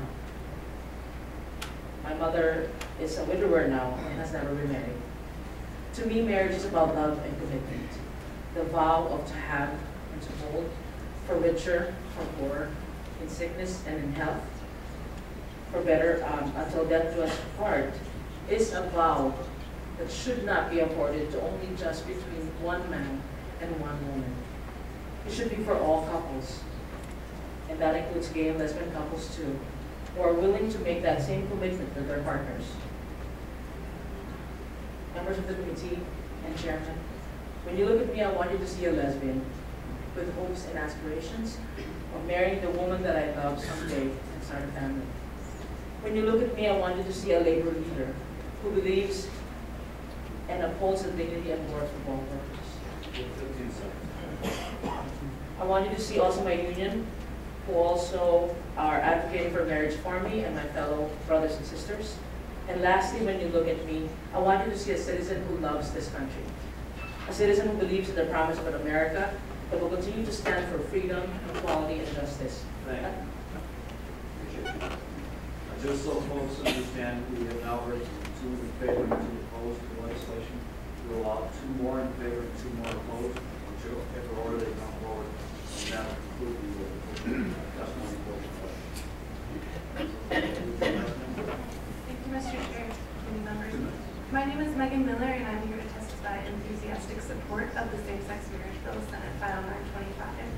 I'm testifying today for myself and for the many voices that fall quiet on this issue, the voices that are greatly impacted by the decisions that come out of this Capitol, those people's youth. I'm a youth worker in St. Paul, working with high school teenagers, many of whom identify as GLBT, and even more that are active allies of the GLBT community. I heard the pain and anxiety in their voices when the marriage amendment was voted to be put on the 2012 ballot, and the uneasiness they felt knowing they would not be able to vote it down themselves. I'm here to say for them and myself that Minnesota is a state that welcomes all and should exclude no one. I support the same-sex marriage bill because the GLBT youth I work with deserve to grow up knowing that the relationships they have matter and that marriage is a future option for them. That who they are and who they love are legitimate and respected here in Minnesota. I know that the love shared between 2 women or 2 men is just as valuable to my community as the love shared between any heterosexual couple. I'm also here to speak today as an AFSCME member. I was proud of my union when we took a firm stance against the marriage amendment and can say as an active member that this bill has the support of many. AFSCME represents roughly 45,000 workers in Minnesota, and I know as a unionist that no one member should be treated differently than another, and that granting marriage for same-sex partners is an imperative step towards equal opportunity for all Minnesotans. So Minnesota is faced with an incredible opportunity this legislative season, and I know without a doubt that granting same-sex marriage is a decision that makes our state stronger by showing support and acceptance for our many neighbors, co-workers, friends, and family members that have a same-sex partner they love and want to marry. Thank you. Sir, go ahead. My name is Chapman George. I'm against the bill. I just want to just get some hope for people like myself. There are people like myself who have left the homosexual lifestyle like I have 34 years ago. I was involved with it. I was portrayed in the movie called Milk. I'm the boy from Minnesota that was portrayed in the movie Milk. And after Harvey Milk's murder, I became a born-again Christian. So there are people like myself who have changed and changed their life. I believe that our freedom of religion will be Christians will be persecuted. For example, in Canada on February 27th, the Supreme Court of Canada struck down the Freedom Act for religion, free speech, and people who want to help other people to leave the gay lifestyle, they can be arrested and be put in jail because of gay marriage in Canada. It's gone so bad in Canada, religious freedom is being taken away. And I just want to say there are people like myself who have left that life, and I'm the happiest person I've ever could be. Thank you. Thank you. Ma'am, go ahead. Chair, members of the committee, my name is Sarah Warble. I'm a constitutional law professor and I'm here to speak in favor of the marriage bill. What I really would like to address with you today is the inadequacy of civil unions. It's been thrown out as an option. In 1999, when Vermont passed the first civil union law, they saw it as a compromise and an opportunity to do what was, they thought, in everyone's best interest. 10 years later, Vermont moved to marriage for same-sex couples. States around the country are rapidly following suit. They have found that civil unions do not provide adequate protections for same-sex couples. They create confusion, and they create enormous problems for those couples. For example, when couples go into a hospital, they often are demanded to see documentation because doctors don't understand what rights couples in a civil union have. When parents go to pick up their children from school, parents are often required to submit their forms for a civil union to show the school that they are indeed the parent of the child. It is a confusing institution and one that has failed repeatedly.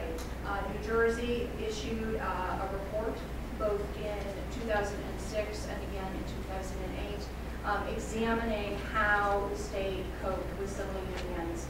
This was a bipartisan independent commission that found that civil unions were not working within the state, and that state has taken action to move towards marriage for same-sex couples, passing a bill through both chambers of the legislature. So I would respectfully request that you set aside any thoughts of moving forward with civil unions, acknowledging that that is part of our American past, and moving forward to marriage equality for same-sex couples. Thank you, ma'am. We have one spot available for someone who opposes the legislation. All right, so go ahead. My name is Brian Phipps. Thank you. I oppose the bill. I ask you what protections there are in this bill from what would be called hate speech or from discrimination. What protections are there from lawsuits where the main issue is worldview or theological? Where is one allowed to disagree with the gay community, the lifestyle, and not have to fight a lawsuit? These protections I do not see in the bill. It means that a Christian community is open to a lawsuit if they should speak out their view. It violates their constitutional right to speak out and disagree. The Ninth Amendment says the enumeration in the Constitution of certain rights shall not be construed to deny or disparage others retained by the people. Much of this bill appears to allow traditional Christianity to be practiced from what is practiced by those in the gay community. I see no such protections in this bill for those who disagree with them. The hate speech laws, discrimination laws would be used to silence the defenders of Christianity. And then the critics of the Christianity, of the gay community, could impose their will through fines in court. That's what you not passing. Thank you, sir. And that concludes this portion of the testimony on the legislative proposal. We will now open up the discussion on the members and the questions for any testifiers who remain available or for Senator Dibble. Mr. Chairman, could I have a couple of witnesses? Is Ms. Nelson still here? Marilyn Carlson Nelson. Okay. Is Ms. Kirsten still here? She's coming forward.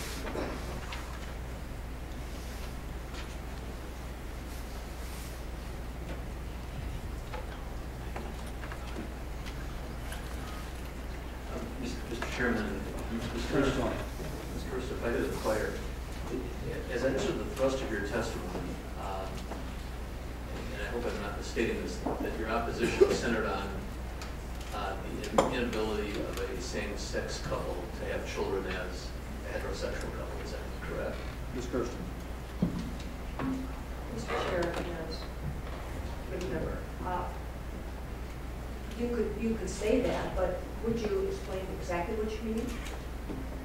Well, I was just asking, Mr. Chairman, whether or not, again, what I took from your testimony was that you felt the legalization of same-sex marriage was contrary to what is the essence of marriage, which is the procreation of children. At least that's what I took from your testimony. Am I misstating that? Well, it's much larger than that, because as I said when I listed potential consequences over time, this would undermine the marriage culture for everyone. For example, if emotional intensity becomes the only criterion for marriage, of course, there's no need for a permanent relationship, because when emotional intensity fades, it makes no sense to continue the relationship. There's no reason for a relationship involving only two people, because of course you can have emotionally intense relationship involving with a number of people. Bisexual people, for example, could very logically claim that they have a right to marry both a man and a woman whom they love. When you change the defining criteria for marriage from a man and a woman who come together and are able to give a child, unlike any other relationship, then you open the floodgates and marriage becomes undefined. So the Chairman, Ms. Pearson, that begs the question, maybe it's a little bit cliche. A couple that gets married, man and woman, who are older couples, a second marriage for both, clearly past childbearing years. Other such marriages where there's the inability to have children, a younger couple, where there are fertility questions. Your testimony then suggests those marriages are secondary to the marriage of a couple who can bear children. That, Mr. Chairman, Ms. Pearson, that's certainly the logical inference that you can draw from your testimony. Mr. Chair, that is not the case. As I mentioned when I testified, an older couple or an infertile male and female couple can offer both a mother and a father to the child they have unintentionally, to the child they adopt. The importance of male and female complementarity is central to marriage. And when you remove that qualification, you dilute the meaning of marriage. You directly challenge the meaning of marriage if you attempt to redefine marriage in a way that would include two or more people of the same sex. So, Mr. Chairman, Ms. Pearson, let me ask one other question. Was it Professor Carpenter? Yes. I believe. You talked about the history of the Minnesota Human Rights Statute. If I can ask, because I've obviously been an editorial writer who started given for a period of time, been active in public life in a variety of ways. 20 years ago, did you support inclusion of sexual orientation in the Minnesota Human Rights Statute? Ms. Kirsten. 20 years ago, I did not write about that subject. And that's fine. Did you support inclusion of sexual orientation in the human rights statute as a citizen of Minnesota? Ms. Kirsten. Senator Chair and Senator, I would say no, that I would not, because of the ways that this can be abused. And I could expound upon that. Mr. Chairman, that's not necessary. I just wanted to understand the continuation and circumstances of your positions relative to gay and lesbian rights in the state. Thank you. Mr. Chairman, could I ask another witness to a couple questions? Yes, Senator. Mr. Chair, if I could, Senator Ortman. I think he's trying to characterize what she has said very unfairly, and I think she can speak for herself on her views. I think it's not right for a member here to cast such a generalization over someone's view. I just want to say that I think that's very unkind and unfair. Senator Ortman, I'm not going to censor members of the committee say in that. Mr. Chairman, she does all the time with me, so. Mr. Chair, Well, Mr. Chair, at least you could allow the witness to respond to a comment like that from a member. I would hope you would violate the same. It will afford the same rights to those, any member of this committee that has such a comment to witness wishes to respond. Ms. Kirsten, wish to respond. Chair and Senator, I believe that all Minnesotans should be treated with respect and dignity in every aspect of their life, whether the politically freighted and human rights law that is so open to ideological manipulation and is part and parcel of a growing machinery of government that can be used as an ideological bludgeon. That is a very different question. But I firmly believe in the equal dignity of every Minnesotan on every front. And Ms. Kirsten, Senator Cohen? No, I was going to say Oh, I was just going to pipe in. I recall historically and from my own family's involvement, the exact same debate that I heard at the inception of fair housing laws in Minnesota as well, that addressed questions of race discrimination in housing. And simply substitute terminology here today for the discussion in 1956, if I recall. It's on exactly the same period. Senator Cohen, did you have anything? Well, Mr. Chairman, I don't mean to make light of a very serious discussion, but I made a quote relative to not paying attention to it. It wasn't Mr. Senator Ortman. Mr. Chairman, could I ask a question of another witness? Yes, Senator Cohen. Thank you, Mr. Again, I'm not sure looking around the room if Mr. Conley would testify for that.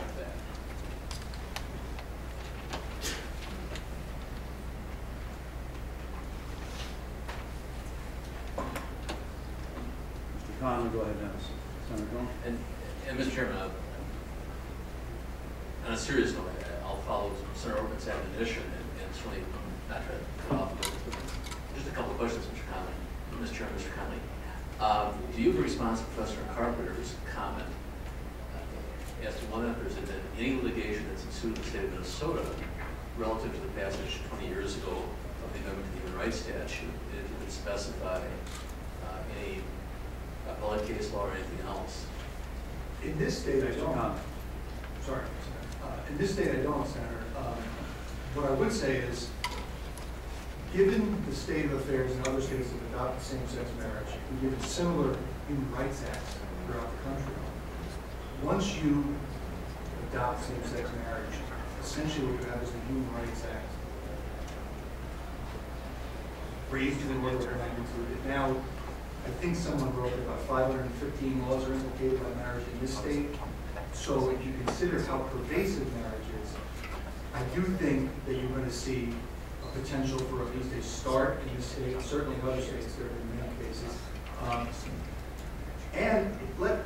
I don't think I'm wrong, you're going to see an increase, but if we stipulate that I am wrong, then that is actually an argument for robust conscience exemptions, because if there is a minority, if it's such a small religious minority that's going to be affected by this broad, radical shift in marriage policy, then why wouldn't you protect that minority. I mean, it seems to me that if this push for same-sex marriage is predicated upon tolerance,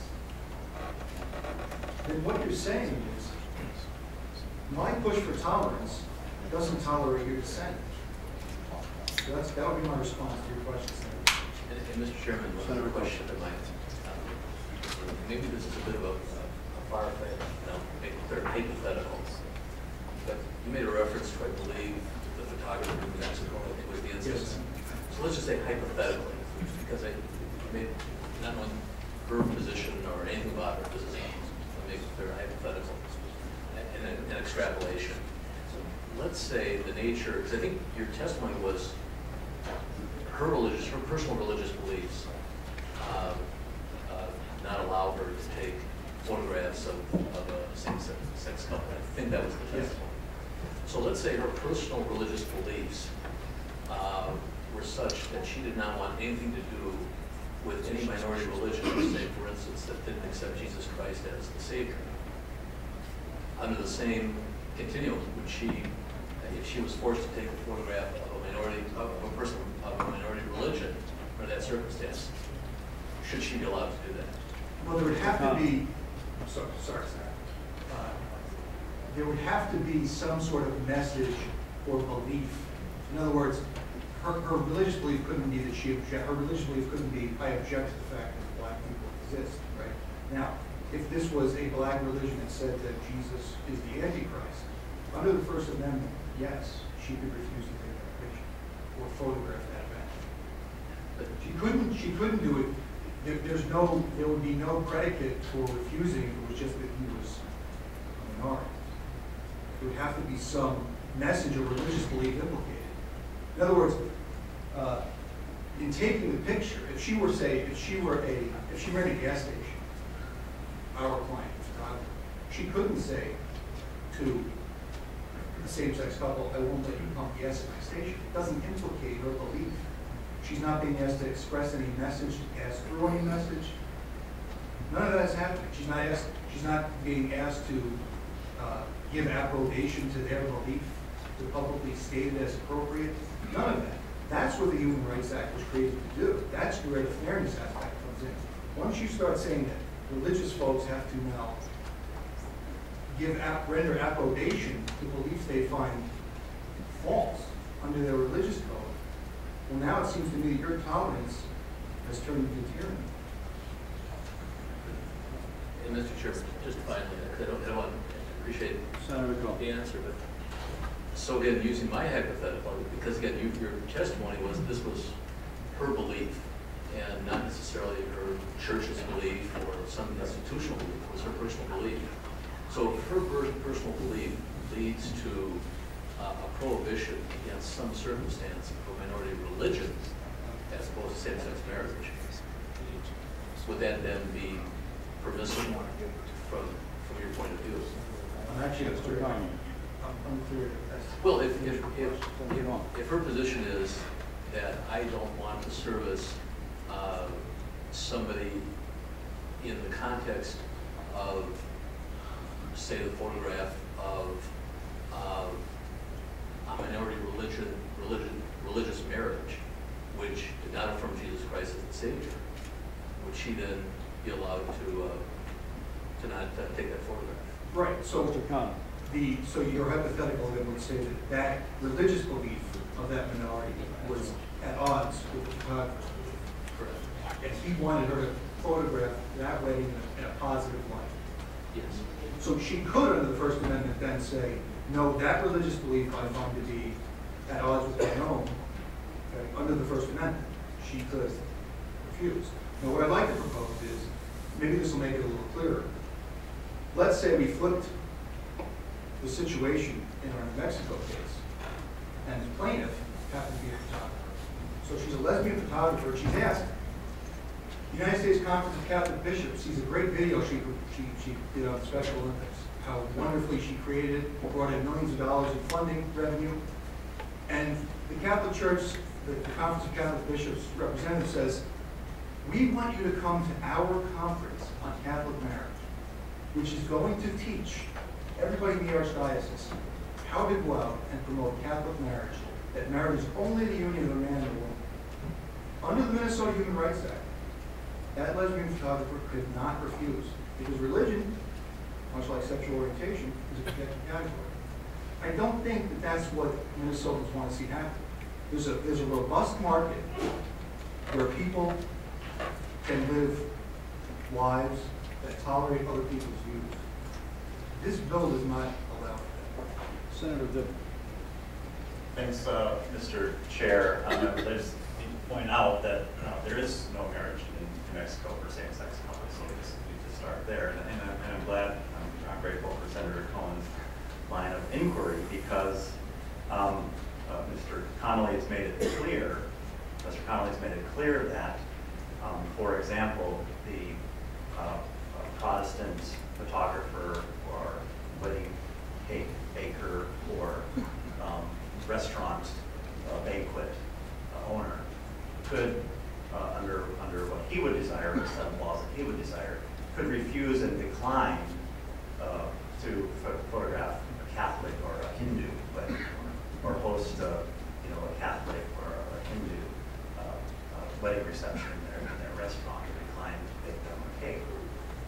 When folks offer themselves in the public sphere to provide goods and services to the public market, we don't allow for that kind of discrimination, that kind of refusal of service to folks who are different from ourselves.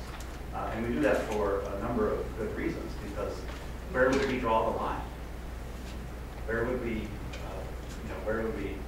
cease that? How would we even get our arms around defining those sorts of goods and services that give approbation? I don't know what that means, but that somehow or another, blur this line. We absolutely protect the right of belief and the right of conscience and the right to act however you would like to act within your own private sphere, the sphere of the church, or even when a religious affiliated organization offers some measure of goods and services within their own space, with their own resources, that have a nexus with their religious belief and practice. Once you step out of that line, you're offering on a for-profit basis, you're in the public marketplace, you have protections against discrimination, because it's quite clear what our values and our belief system are. They're all equal to the eyes of the law. They're all free from that kind of refusal and discrimination. To step away from that, to move backwards from that, would be to draw all kinds of divisions in our society that don't support our democracy and our system of government in any way, shape, or form. We live in a civil society, in a pluralistic society, where we accommodate all kinds of differences. There was a debate, for example, a couple of years ago about cab drivers who didn't want to take dogs in their cabs from the airport because of their religious views. Seeing eye dogs. They were told, you're offering a public service. You're not in your private religious sphere or space. Senator Goode. Thank you, Mr. Chair. And I'm wondering if I can ask a couple questions of Ms. Kirsten and Dr. Nevins. Dr. Nevins, still here? Yes, Mr. Connolly, thank you. Thank you. Ms. Kirsten and Dr. Nevins, Mr. Hill, please come forward. My questions to you. Senator Goode. Thank you, Mr. Chair. Ms. Kirsten, the way both you and Dr. Nevins talked a lot about heterosexual marriages and children and how important it was to have a mother and a father. And, I don't disagree with that. I'm just curious as to what he thinks about the changes in marriage now and in families that has become more pronounced over the years. For example, I think if only 2 out of 5 marriages don't work out, they end up in divorce. So those children are then left without a mother and father in the same home at any rate, even if the mother and father are both attending children. That view of marriage and children between a heterosexual, happy, well-adjusted couple is something to me like what we used to say on Leave It to Beaver, or my three sons, and we'd love to have it that way in every family, but it's just not the way that it is. So I do believe that with children that are in a happy family or with a happy person, single or not, are just as well off as those that are, and better off certainly than those that are in destructive marriages. But I just have to, if you're saying that that's so important to children, would you believe that a good, stable family is important to children, then would you say that that we should end the right to divorce in Minnesota? Chair, Senator, of course I wouldn't say that we should end the right to divorce. What I would say is that we should take adult responsibility to children much more seriously in every aspect of life. And I agree with the former testifiers who spoke about no-fault divorce and how at the time no-fault divorce was enacted, very few people foresaw the devastating consequences that this would have in the lives of millions of children. I think the research here is very, very clear that children who are intact, biological parent married homes do better in terms of academic achievement, in terms of avoiding early sexual activity and teen pregnancy, crime, incarceration, educational attainment. The list goes on and on. I think there really is almost no dispute about this. So I would say, yes, that we need to redouble our efforts to ensure that as many children as possible have an engaged mother and father. Well, Senator Goodwin. Thank you, Mr. Chair. Mr. Kristen, that's a great ideal. It's kind of a fantasy because I don't know how we do that. How do we make individual parents, individual marriages, how do we make them be whole and happy and secure for the children? And as you talk about no-fault divorce and the problems that have caused, I want to tell you that fault divorce caused a lot of problems to children. I am one of those children that came from a divorced family. And my parents spent their time trying to prove what each other was crazy so that the other one could get the kids. And that was a very ugly 2-year process and very destructive for 5 children. So again, I don't believe that no-fault divorce has made it any, maybe it's made it a little easier to get divorced, but it's also made it a little less painful for children of those marriages, I can guarantee you that. I just have to say that, you know, there's been some media about me being reluctant on this bill and hesitation on this bill. And I am hesitant, and I'm not hesitant for the reasons that I don't support same-sex marriage, because I'm an extremely strong supporter of same-sex marriage. My concern is that we need to make sure that when this goes on the floor, that we have enough votes to pass it. I don't want to see it fail. I don't want to think that this was brought up too soon. I don't want to discredit those people that went out and voted against their own religious beliefs and their own morals to not get this in the Constitution because they just knew that wasn't the right thing to do. And that doesn't necessarily mean an acceptance of gay marriage. And I do believe that we're going to have gay marriage in Minnesota, the sooner the better. I just want you to know that that's what my hesitation is, to be respectful to all. And so with that, I just want to say I really would like you to rethink your issue about divorce, because when I tried to pass an amendment 2 years ago onto the anti-marriage bill on the floor, I was trying to say, let's see, if you really think this is such a sacrament to be married between heterosexual couples, that you shouldn't allow divorce. And of course, nobody voted for fear. You voted in favor of that. So I just want to kind of recognize that, in my opinion, this is a very hypocritical stand. Senator Sherman. Thank you. I have a question for Senator Dibble. First of all, thank you, Senator Dibble, for the language in your bill that addresses and protects and honors, I think, the differences that people have on this issue in relationship to their religious background and belief.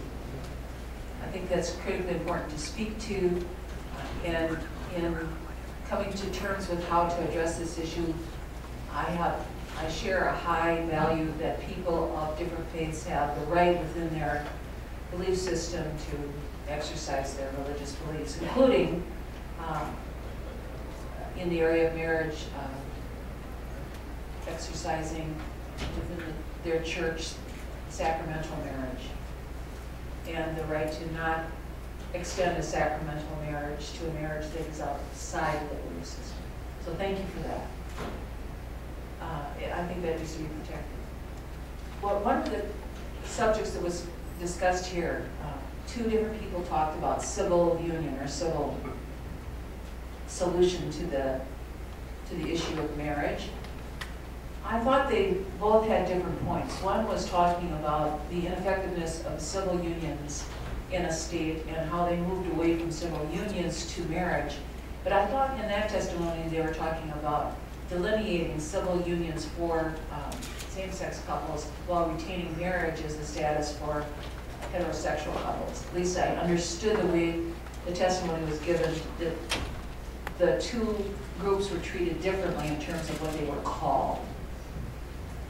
The other testimony was, and I didn't get the name of the person who was struggling with this, asked the question of us as to why not the whole concept of civil union should be the only content in the state's legal statutes. That all what we call marriages now are debating about are contracts, are civil contracts about the terms and the conditions in which people manage their earnings or their affairs or can engage in accessing private data during illness.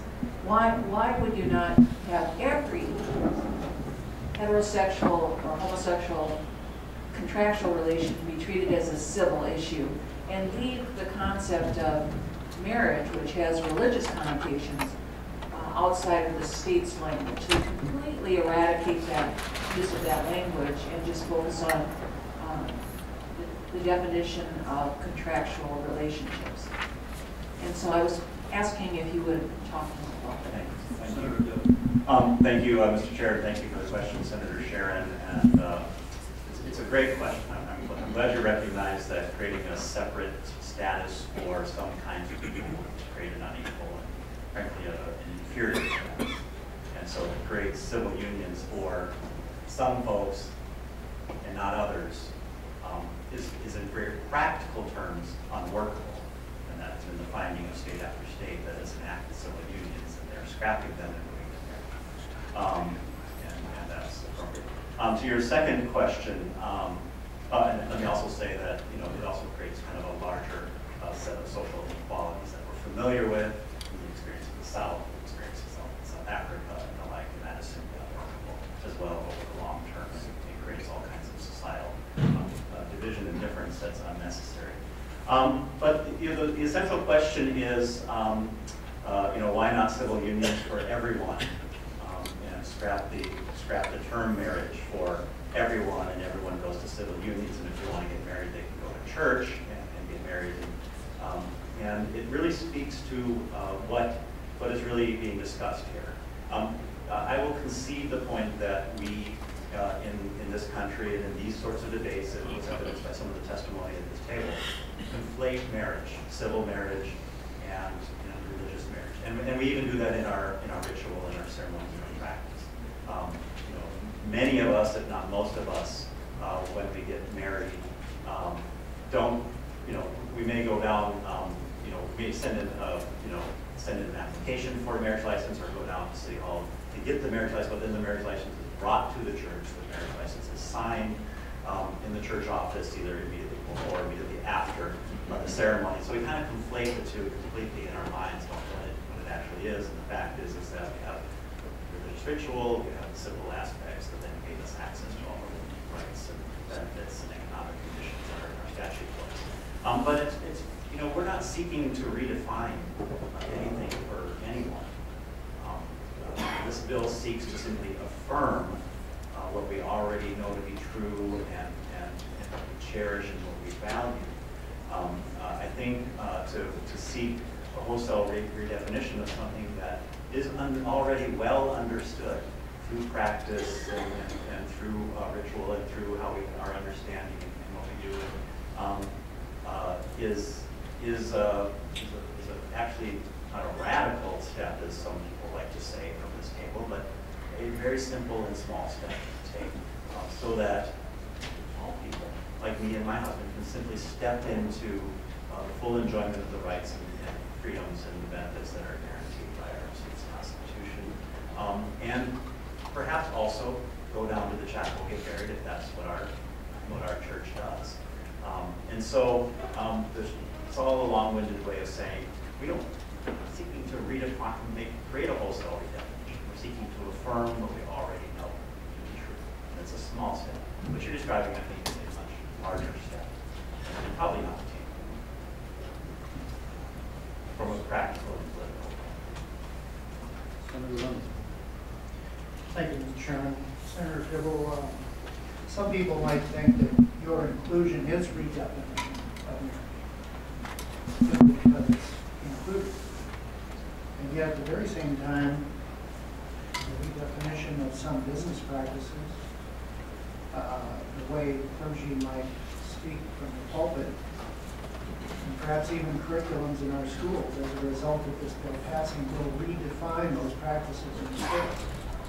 So I don't think I can go along with the idea that it's a symbol of simply inclusion. I think it is a redefinition by the inclusion.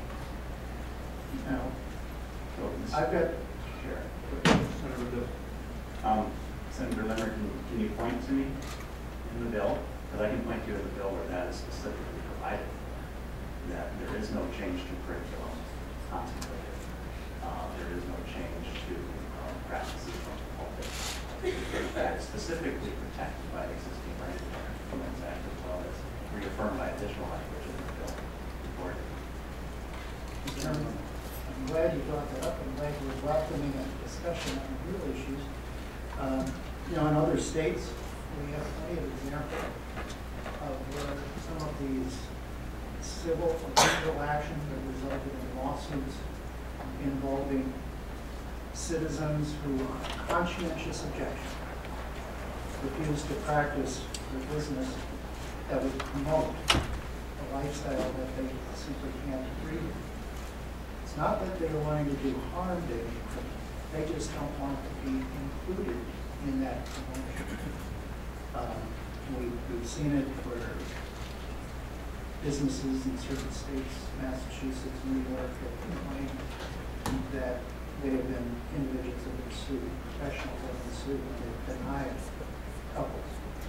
Let's say a marriage counselor. A couple comes in and says, patch up our gay marriage, and they don't believe in gay marriage. That's a dilemma for some people with a conscientious objection. We've heard of other countries punishing their clergy for reciting verses in their scripture regarding what they perceive as a danger of a lifestyle. Simply reading from the Bible in some countries has become hate speech. And I think regardless of what we put in black and white in our law, that doesn't change the fact that some people that have a detailed faith belief, just because we put it in black and white saying we're going to excuse you, it doesn't mean to those people that it's right. And so we have this discussion of consequence. What happens if same-sex marriage is approved in our legislature? Can you tell me that these things in black and white that you propose will not be challenged in the Supreme Court in this state, much less in the federal court? I don't think you can make that assurance to me.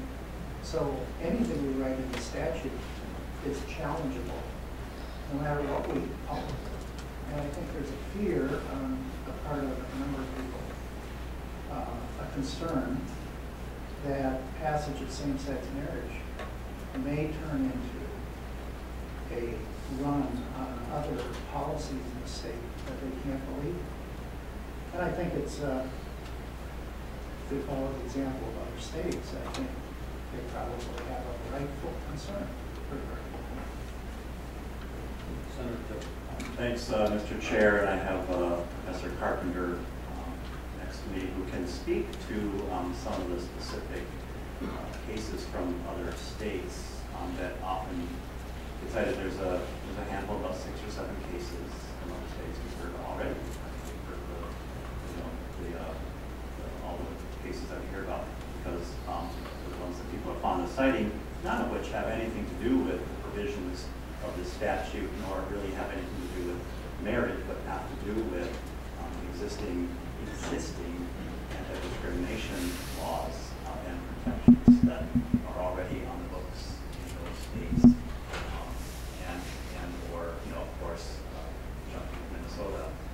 Nothing in this bill would propose and purport to change any of the protections we have, both in the free exercise of conscience and religion, in those spheres, in those spaces in which we have fairly substantive, substantial protections, or to be free from discrimination as we're moving about our lives in the public sphere. I can't speak to other countries. We see all kinds of terrible things happening in other countries. We see people being murdered in their homes or their religious belief. Passage of this bill isn't going to have anything to do with those sorts of things, or I don't know the situations in Canada, but we start murmuring darkly about other countries. There'll be no end of debate on any policies that are reflected in the legislature. We try to infer what might happen in other countries and how other countries might influence our policies here. But I would just refer you. I have a handout, 2 handouts. One is the Constitution of the State of Minnesota, Bill of Rights. It says plainly, the enumeration of rights in this Constitution shall not deny or impair others retained by the inheritance of people. The right of every man and woman, I presume, to worship God according to the dictates of his or her own conscience shall never be infringed, nor shall anyone be compelled to attend, direct, or support any place of worship or maintain any religious or ecclesiastical ministry against his consent, nor shall any control of or interference with the rights of conscience be permitted, or any preference be given by law to any religious establishment or mode of worship. The liberty of conscience hereby secured shall not be so construed as to excuse acts of licentiousness or justify practices inconsistent with the peace or safety of the state, nor shall any money be drawn from the treasury for the benefit of any religious societies or religious or theological seminaries. Pretty straightforward. Protection of religious freedoms and guarding against the religious intrusion in other people's free exercise thereof. Senator Dibble, before you go on, I'm just going to let folks know, we're going to bring this to a vote at about 2:45. So, I'll just go back, Mr. Chair, to my original arguments that we provide some of the broadest exemptions and accommodations for folks to exercise their religious beliefs in the sphere and space that we permit those. When folks step out of that space and they're in the larger civil society, they're offering goods and services, public accommodations, for a whole host of reasons. The good of the order, I'll read from some documents that articulate it better than I do. The interest of fostering individual dignity, the creation of a climate environment in which each individual can utilize his or her potential to contribute to and benefit from society and equal protection of the life, liberty, and property the Founding Fathers guaranteed to us all. Imagine if any of us enters a bakery, a restaurant, a hotel, a clothing store, a print shop, or any other commercial establishment, we're not be able to be served as others are served, regardless of the religious views of propriety or employees may hold about particular groups of people. This guarantee, eroding this guarantee of equal access to the marketplace. Mr. Chair, where would we draw that line? This bill does nothing to change or inhibit people's religious views and beliefs, nor does it inhibit individuals' rights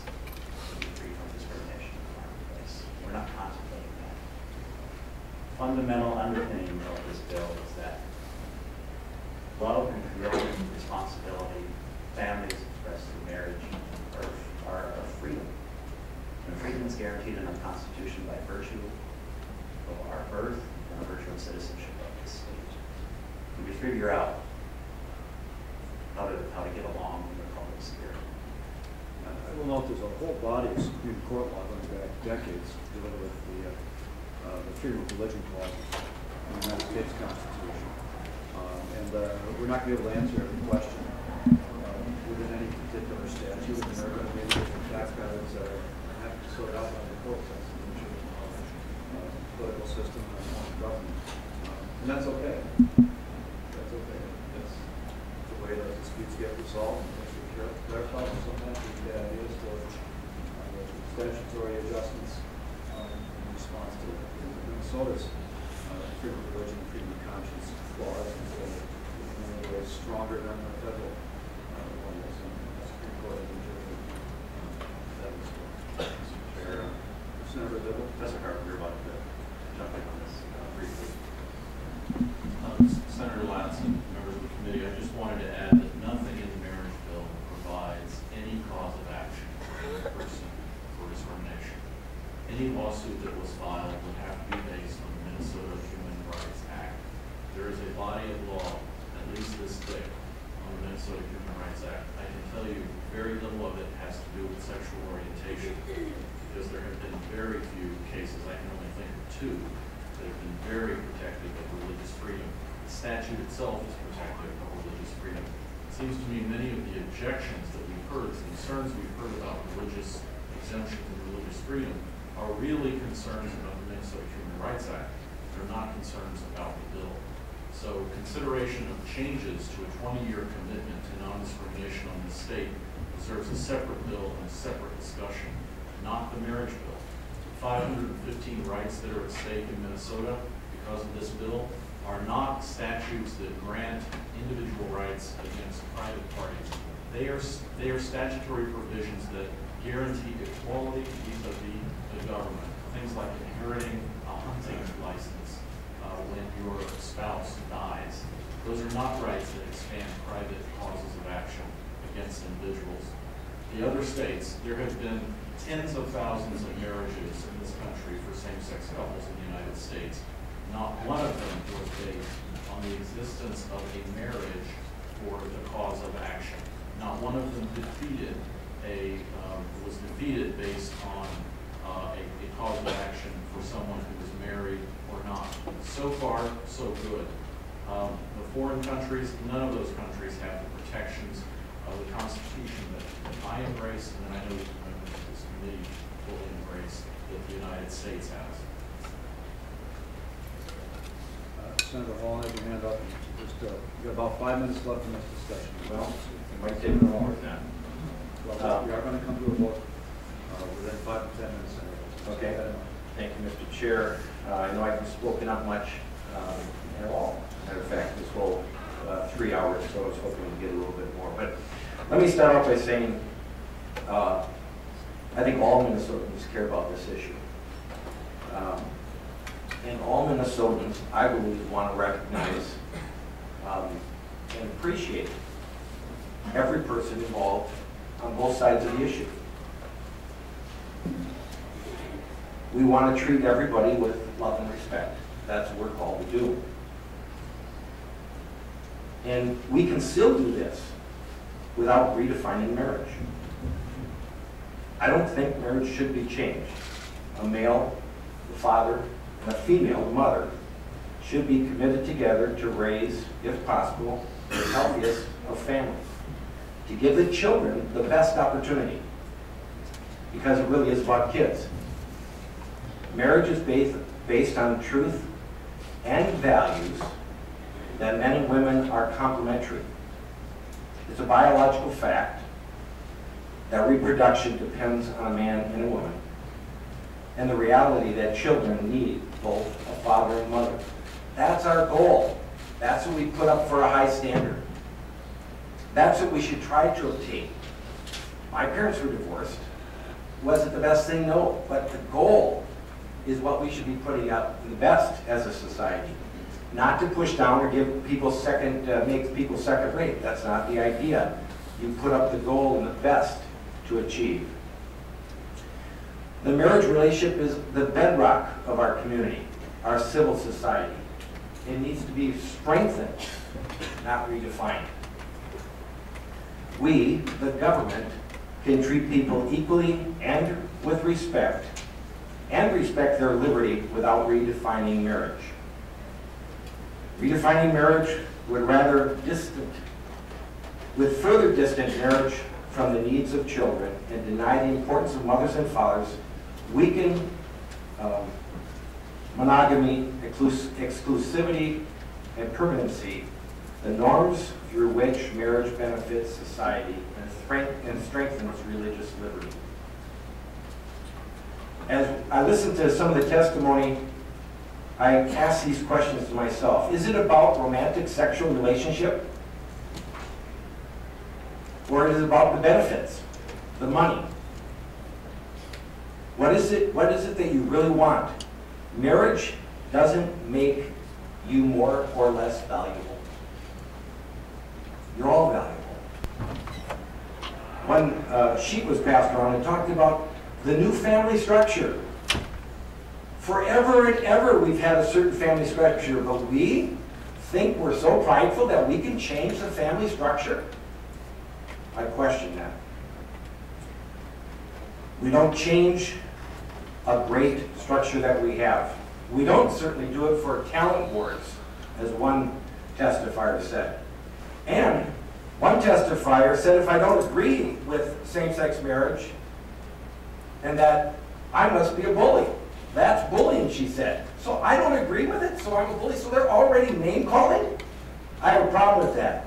I can't tell you how many letters I've gotten that said, you're a bigot, or tweets, you're a bigot because you disagree. Really? Really? I'm trying to be a nice guy, but I have a different opinion. And so now you're labeling me, name-calling me. By the way, the church right now can marry homosexual couples, same-sex couples. They may not be recognized by the state, but the state is here to recognize that which is best for the family and the children. One testifier said, we're all fine, those of us that have been raised by same-sex couples. Really? All? You represent all? All children are fine with same-sex parents? Not the ones that I've talked to. And you could take a vow without getting married.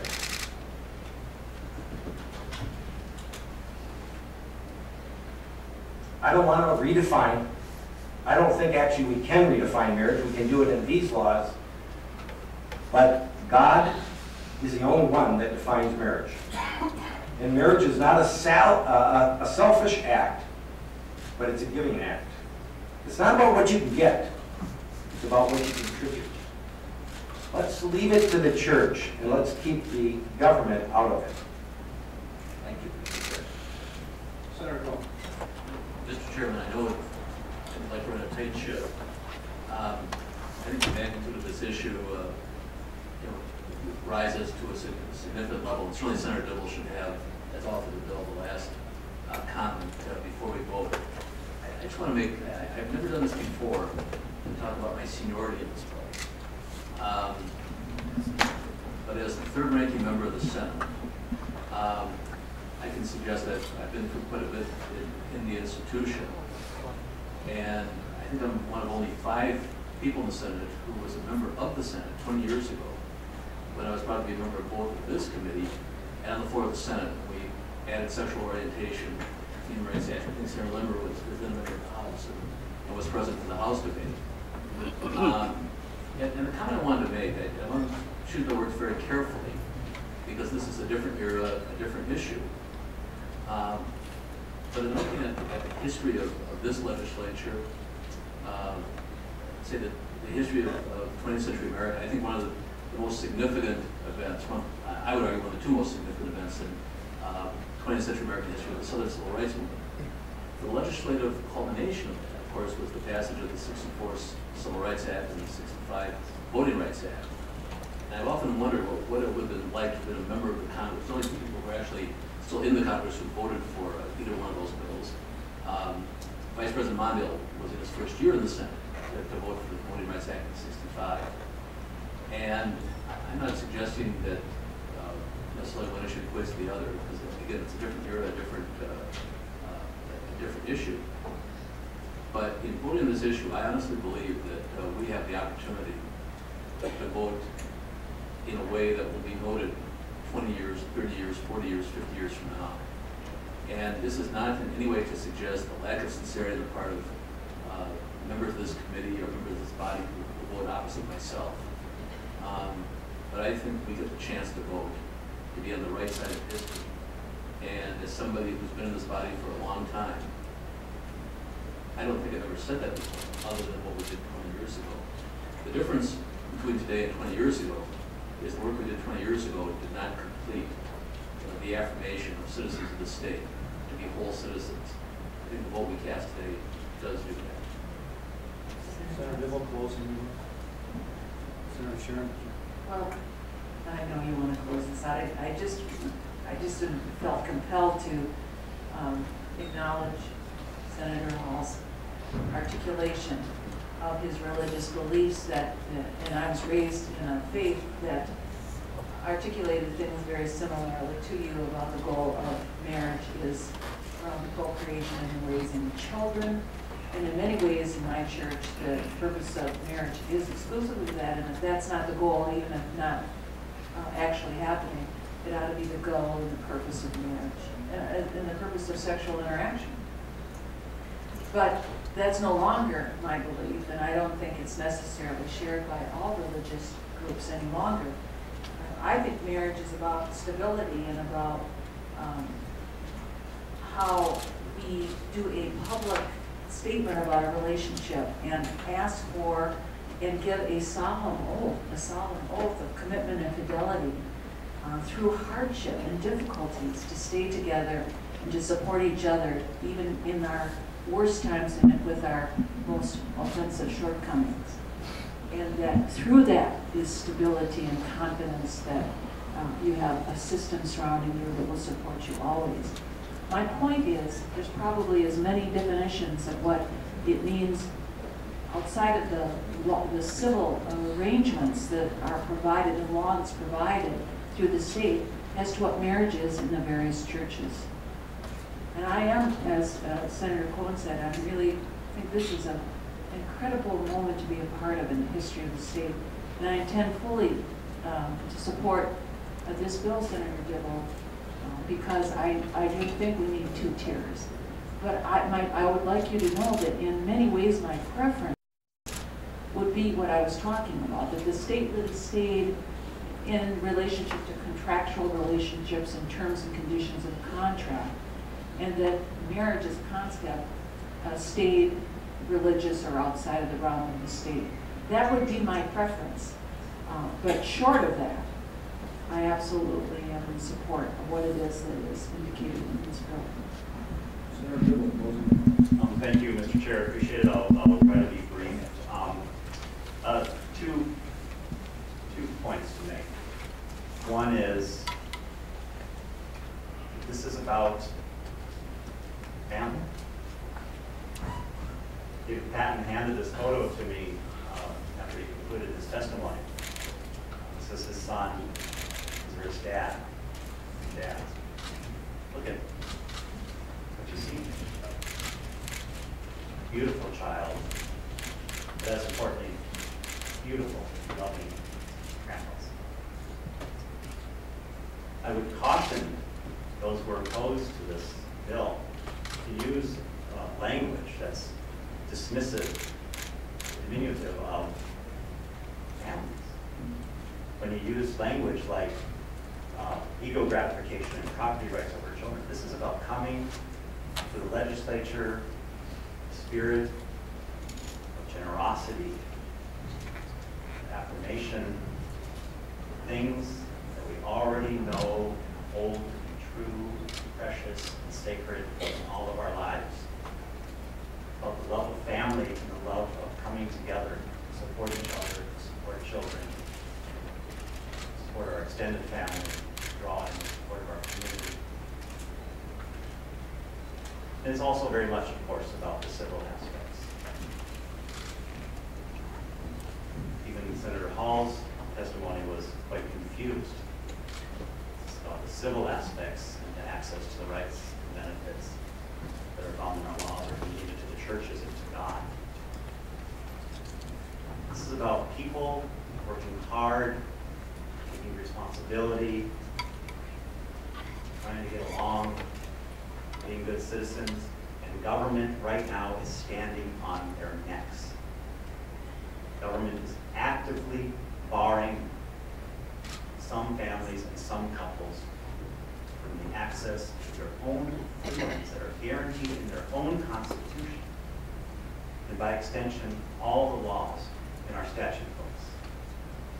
Yeah, we want to get government out of this by making sure that folks have access in the way that we can all support, strengthens something we already know and love and cherish. Members, nothing is really wrong. Only good things result through the past Senate File 925. Thank you for your time. This was an excellent discussion. Civil, as is in the tradition of Minnesota, and I always appreciate that.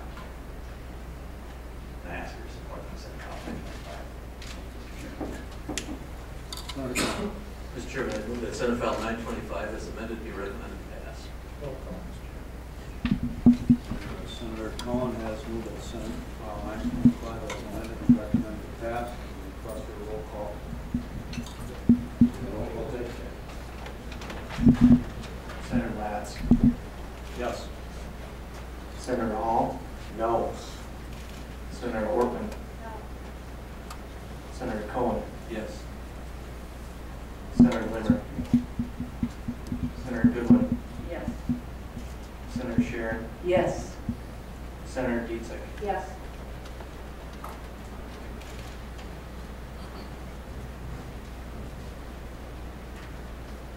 There being 5 yes votes and 3 no votes, the motion prevails.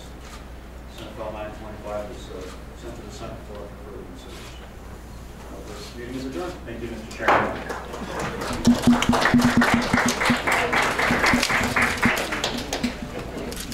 I'm talking about things and stuff. Committee is on recess.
Following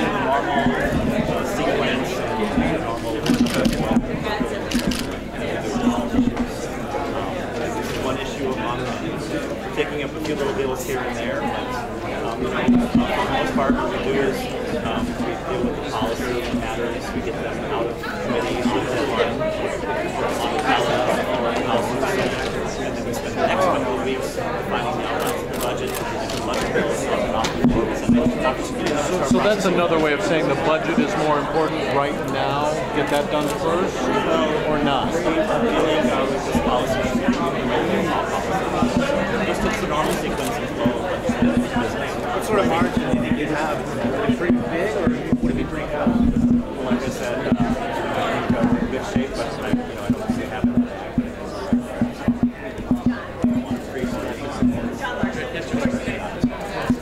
Can you comment on just how big a change the last 2 years has been? 2 years, probably in this chamber, there was a vote on the mayor's amendment. Well, I do believe the vote 2 years ago was certainly on the opposite.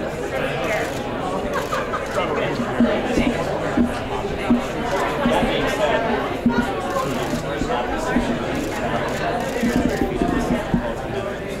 public opinion has consequences of that. Much so, some paradoxical way, our opponent really did us a big favor. Forcing this issue, forcing this conversation out in public the way they did. And we really had that conversation about what marriage means, why family matters, what love and commitment really are all about, whether or not people should have access to it.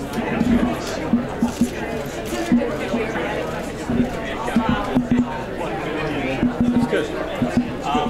Mary, I actually do, because I really did believe that Republicans way overreached in putting this amendment on the ballot. I actually predicted, if you saw me out on the floor of the House steps, that this would create a movement in our state, the likes of which they weren't really actually contemplating at the time. I actually did think that what would happen was Minnesota would rise up for fairness, and it would affect the electoral outcome if we had this opportunity to make this possible.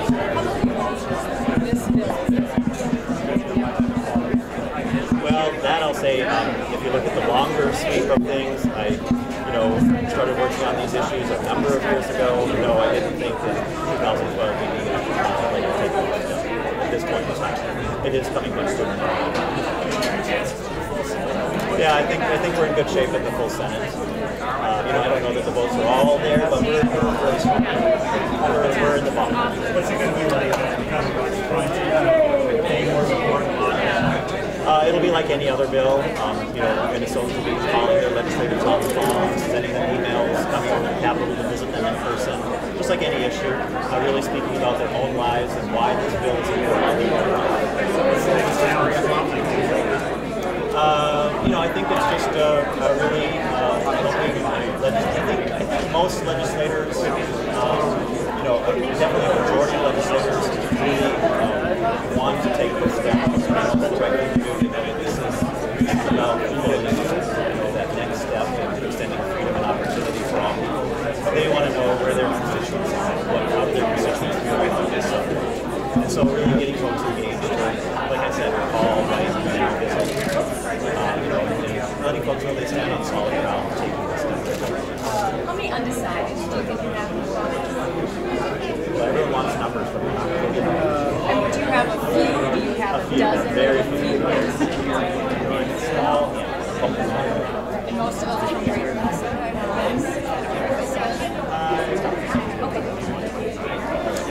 Clarify, there was something that seemed to have a lot of confusion today. It's fairly clear from the bill that if you're a church, religious organization operating within the sphere of you have some pretty strong. I think it became less clear if you are the photographer whose religious beliefs don't. It's because we're psychic. I heard what he was saying was you have to take same-sex clients. It's a cool video. Is that right? You can't refuse someone who you want to if it's for example, the same reason you're out there in the public. Well done, though. Question I would ask where do we start drawing this thing? And so there were the so it's not about fear. It's about sexual orientation. We have non-discrimination, sexual orientation, race, religion, degree, number of purposes for which people have been characteristics historically discriminated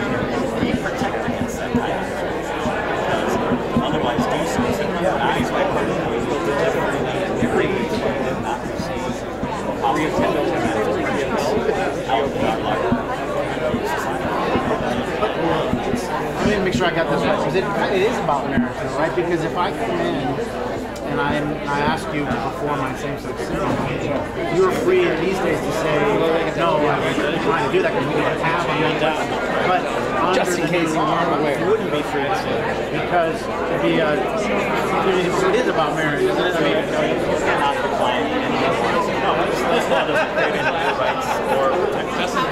You can't say to a same-sex couple today, you have a commitment ceremony, you can't refuse their service.